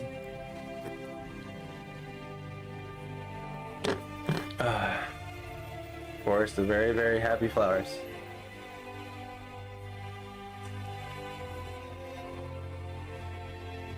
Let's see. I think a few more of these orange ones can sneak out somewhere. I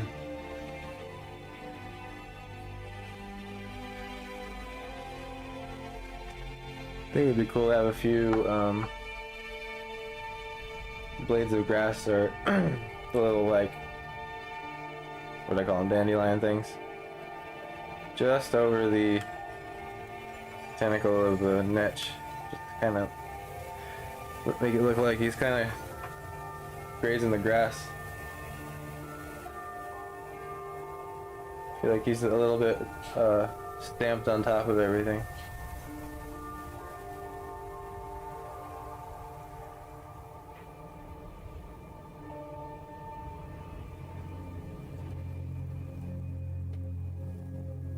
And I'm just gonna mix it into this blue-greeny, which ultimately turns to gray, which pushes it back. Some over this tree too, and actually it needs to be a little more white. It's a good habit to try to use just, or to put on your palette just as much paint as you think you'll need. Definitely saves you some paint. When I started with acrylic, I'd be globbing that shit out there and like only use a little bit of it.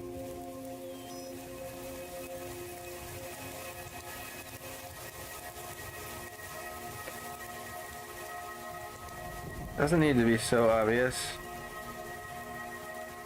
If I give it some context, have some leading up from the dark green over the tree, and then it automatically ties it together. A lot of situations like that where it's like, oh, that doesn't look right there until you put something next to it.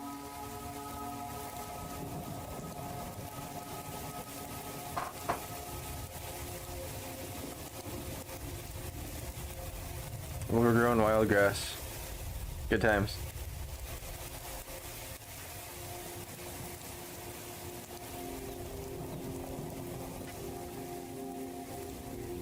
The more time you spend on little details like this, the more I think life breathed into the painting. You almost sort of want your eyes to miss things here and there. And then we'll assume this is all same grass. And there hasn't been any effort made by the landscapers to keep it under control, so.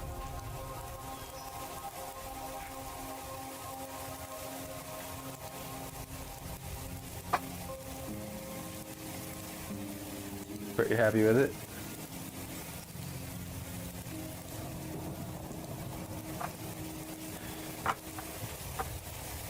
Kind of just stepping back and looking for final touches. And I think one of them's going to be just under the hood of this hut. Hood of the hut. Job of the hut.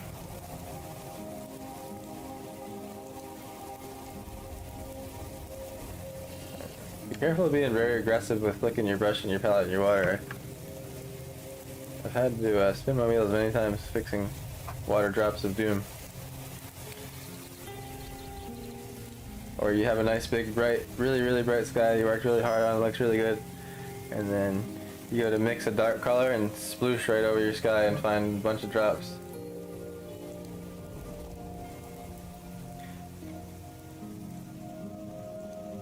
Now I want to grab something that's a bit brown. That's not what I wanted, so let's go somewhere else. Over here. Just to bring a little, like, the wood shade into it. We're gonna call it wood shade. Wood shade. Grandfather clock, it's called. So now we have our grandfather clock mixed. I'm gonna add a little bit lighter version of it. So we have grandfather clock deep and grandfather clock brilliant.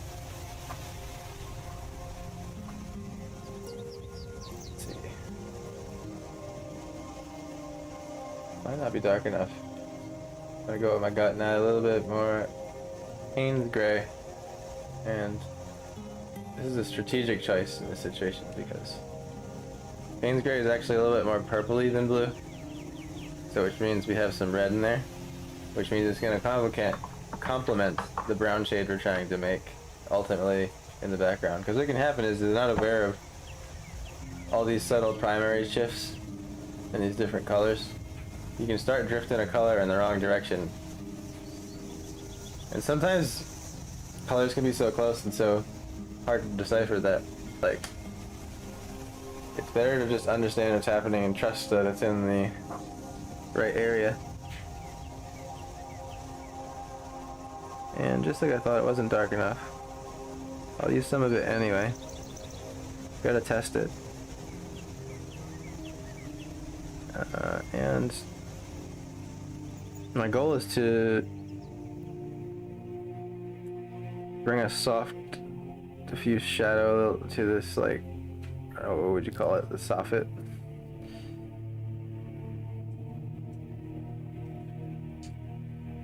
I want it too sharp. Sometimes you gotta come in and make it sharp and then, like, go back with the blend tool and soften the edge a little bit. Because it's just, some areas are so tiny it's not worth trying to do some wash technique there. Works when that's bigger. Dry out my brush a little bit. And I'm keeping the color on it.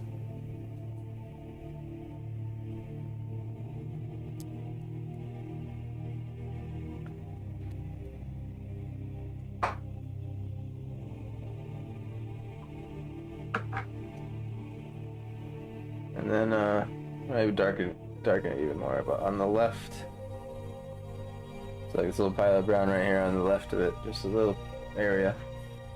When you're working with tiny paintings like this too, you can just have the tiniest of tiny puddles. You don't need to remix this giant glob of a new color you need. You can just literally have something the size of like a hole punch area. And I don't need to use gouache for this because we're going darker here.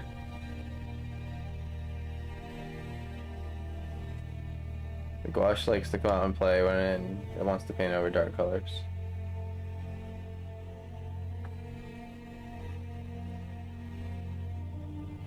That's more of a dark I'm looking for. Test paper time.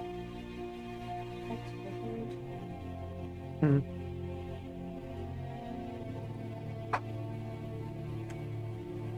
And sometimes it's worth getting the paint out of your brush, resetting it, and re-picking up the color you just made. A lot of times what can happen from what I'm noticing is there'll be too much water left over in the brush, so it's kind of good to like make a puddle, get the water out of your brush, and then have your brush like suck up the rest of that puddle. Otherwise you're like unintentionally diluting the color, and you'll be sitting there like, why is it not getting darker? Why is it not getting darker? It's happened to me so many times. And this isn't something I want to be like a solid outline through the whole thing. It's here and there. Just under here. Where like, you know, it's maybe like the roof is actually a little maybe deteriorated and you can see into the innards of the house. And then like super sharp corners like this.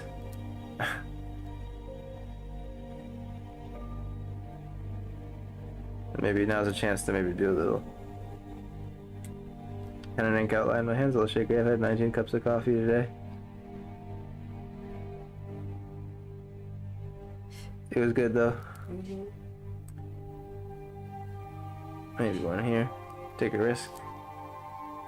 No risk, no reward, and ping. See? Even Beans agrees.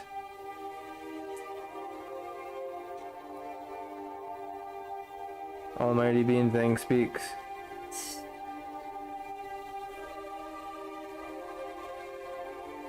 Hey Beans.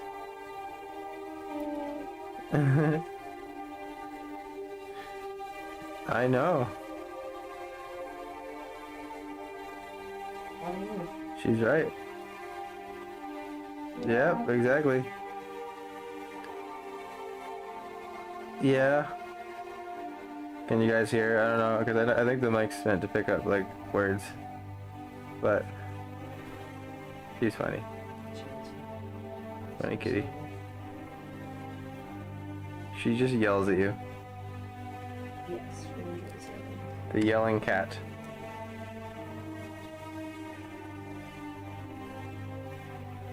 And this is the darker side. So send it. Beans. I don't have a good laugh right now.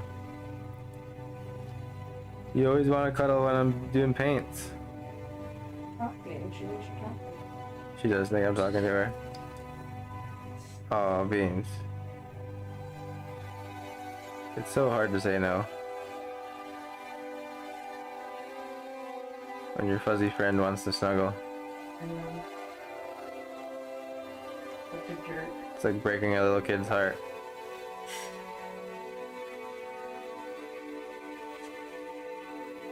What, Beans? I know. You feeling better? Good. See, she talks.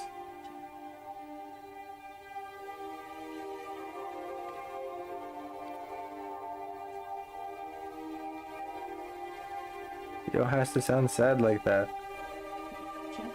Crushing her. I'm not crushing her. So sad. Her little heart's crushed. She's not crushed. So sad. Reflected. No. Never gets anything from them. Yeah, from you.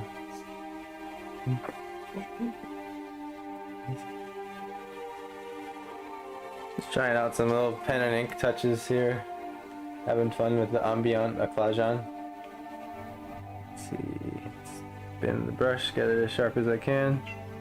Yeah. You gotta spin the brush or it doesn't sharpen. She's funny. Funny kitty. You are a funny kitty. Don't disagree with me.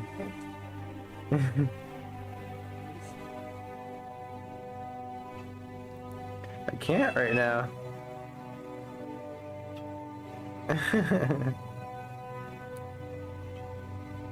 Almost looks like accidental bricks happened on the wall here. That's fun. Didn't plan that. That's what I mean by magic. You never know when the water will cast a spell. And suddenly it'll just draw something for you and you didn't have to do anything. Happens all the time.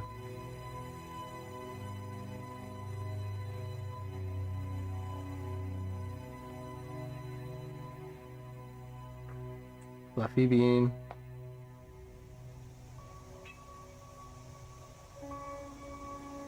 Alright, I'll give you pets, but I can't lap.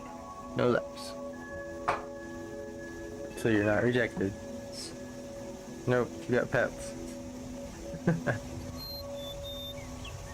I know. It's getting close. I want to keep the house overall soft. I don't want to sharpen it up too much. But I did want to bring out a couple more details on it. Yeah. Uh-huh, exactly. Alright, Bean's gonna take over in commentary for the rest of the stream, guys.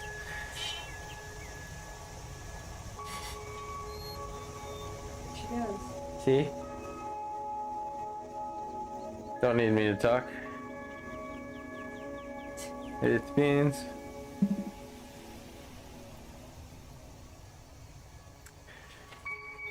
Well, I think it's time to peel the tape.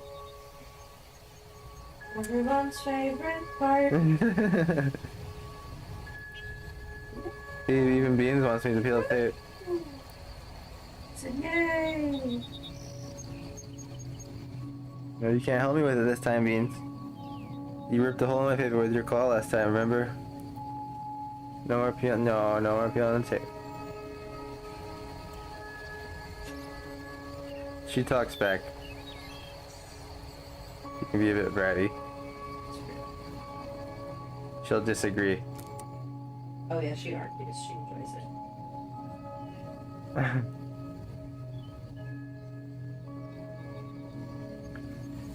Maybe a couple of these dark lines sneak into the hay or whatever it is. Hey. The straw stuff, the old shingles, old wood shingles. Kind of what I'm seeing. Now just overtaken by a hair graven. Take her claw. It just appears as an old woman. Don't let her fool you.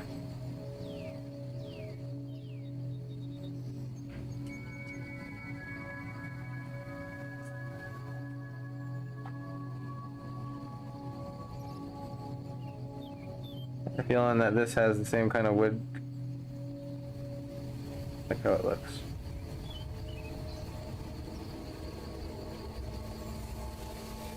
Learn to say that to yourself, let me tell you, as an artist. Learn how to like your own stuff that you draw. Don't wait for other people to say it's good. And I think I just need to peel the tape and see how it feels. I haven't peeled tape in a while, you know? Peel tape deprived. Here we go. I'm gonna stop and start the recording quick, just so I know when I edit it later where it is. Beans, I know you're so sad. Oh, I'm so sorry. We're peeling the tape. She feels extra soft. I can tell you brushed her. She got the brushing. Let's see, where's the first part of the tape? Here we go. Actually, you know what? I should zoom out a little for you. In respect of tape. Yes, tape. Looks better zoomed out. That's another big shift in my brain. Always looking at my painting zoomed out really helps things read. Oh, that was just a hold it down piece of tape. I forgot I went for the, I recently bought an inch wide roll of tape and decided I want to see what it looked like to just do the whole width of the tape for a margin. Because it's just easier than splitting the tape in half, which I like that nice half-inch border, but I want to see if I like the inch border, because literally just line it up with the edge of the paper and you're done. And I think the frustration comes mostly from doing it in a sketchbook where 3 sides are nice to do it and really easy, and then the little binding part is quite annoying to get it lined up. And then you have to, if someone buys it, you gotta cut it out of your sketchbook all awkwardly anyway. Leave my sketchbook for studies. Like, I plan on selling this thing. What kind of love I put into it. Alright, I'm gonna keep the anchor tape there. Actually, I can't because it's on the first piece. Here. This is bad. I'm actually a little scared because I've never tried this brand before and I hope it's not too sticky. And it's gonna be a little more challenging to get it going because of the way I have it on the paper, but if I left this tab here. Here we go. Slow. So far, so good. Wow, this paper's resilient. The sketchbook I've been using lately is very, lifts up easy. Oh, a little bit. But way better. Probably because it's level 3 power. Artist paper. Super Saiyan paper. So, a lot of the time it depends too. Sometimes like the paint will just grab one of the sides way more than the others. Oh man, that's always just the best part. Oh, we have casualty. But it's only because the tape ripped. And when that happens, just start from a part of the tape that has the most reinforcement and just take it real slow. Don't be afraid to coach it a little bit either. There we go. Can't tell you how much paint I've peeled in my day painting houses. I can say I'm a pro tape peeler, literally.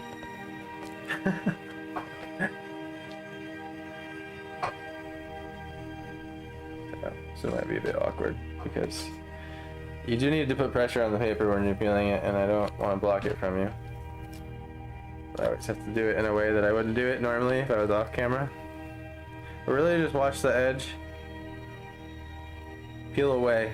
Never peel towards your finish. Oh man. I think what I love about the tape peeling part is how like it gets rid of all the paint on the tape. Yeah. And then you get the white border. Yeah. So clean. Yeah. Oh. Alright. Good day when you finish painting. Yeah. Artist world. Yeah. You always learn so much from a painting. If you give it your attention, that is. And ask thoughtful questions about it. To yourself, of course. Don't talk out loud. People might think you're crazy. The inch border is kind of fat, but it's not bad. Like, and I think it almost like leaves someone the opportunity where they frame it for a lot of play, and also if they want to like show the white around it in the frame, which I know some people do. Yeah, it's like built-in matting. Yeah, built-in matting. I think it looks good. I really like it. You like it, guys? You think it's done? I feel like it might be there. I'm gonna sign it. There we go. I guess that's not done until I sign it, right? Another great thing about this medium, gouache and watercolor, is you can just sign it with a damn pen. Can't tell you how annoying it is to do a signature with acrylic thinned out.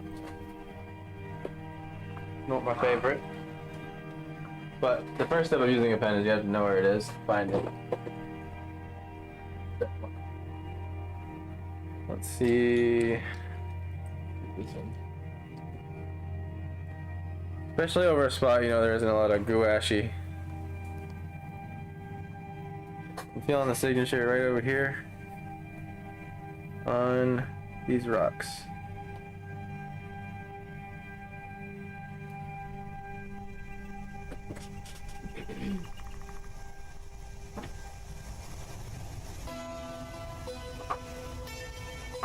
I don't like the signature to be so blatant. Kind of like it to chill, not take away from the painting. There we have it. Oh, that's right. The chat has to name it. Name it, Stephanie. Name it, chat. You said this earlier when we were talking about it. Because I gotta pee wicked bad, so hurry, name it. Oh, man. Let's do some slow zooms of it. Because it's worth it. There's our little serve a day. Is that what it is? Forest chicken. A forest chicken. Jellyfish. We have creatures. He's cool, man. I'm happy with his shelly glowiness. And then we got our cabin. You know, that little light edge that happened around there, I weirdly like it. It's one of those choices where I chose to keep it in. It's actually kind of like an unfinished spot, but the way it shaped around and made that edge of that house pop out so good, I like it. But why don't you see the little details on the straw I worked so hard on? Making it look still functional, but old. Now we got the nice sunspot on the front lawn. That's one of my favorite parts. I really like how the light came out there. And the grass growing between the rocks into another sunspot. And here's the foreground. There we go, focused. I can tell, you can't really see this until you get this close up to it. And I want that sunlight kind of trickling out a little bit, hitting the dirt there. And of course our final touches in the shadow grass and some orange plants. Overall, I'm happy with it. Definitely one of my favorites I've ever done. And yeah, we have it. You guys don't name it, I'm gonna have to name it later, so you know, you're gonna miss your chance. Because it's gonna be going for like $1 million after the stream, so like, yeah, you know, you get on it before it's too late. Get rights to that name. It is gonna go for $1 million, don't make fun of me. Well, anyway, thank you guys for watching, I appreciate you. We'll be back next Tuesday, at the same time, 5 to 7. Remember, the new stream schedule is 5 to 7 every Tuesday, Thursday, and Saturday. Sometimes I start a little earlier if I'm feeling it. And yeah, I guess it's time to decide what to paint next time. I think I want to roll with my inspiration, because you got to strike when the iron's hot. And I think the hot iron for me is continuing with some more fan art. In the spirit of art, maybe we could call it. With server days and floaty jellies and forest chickens. Netch River. Netch River. I like it. That's what I'd call it if I saw it. Yep. I'd run home scared from the Netch existing in real life, and I'd be like, that was Netch River. Yes, it is.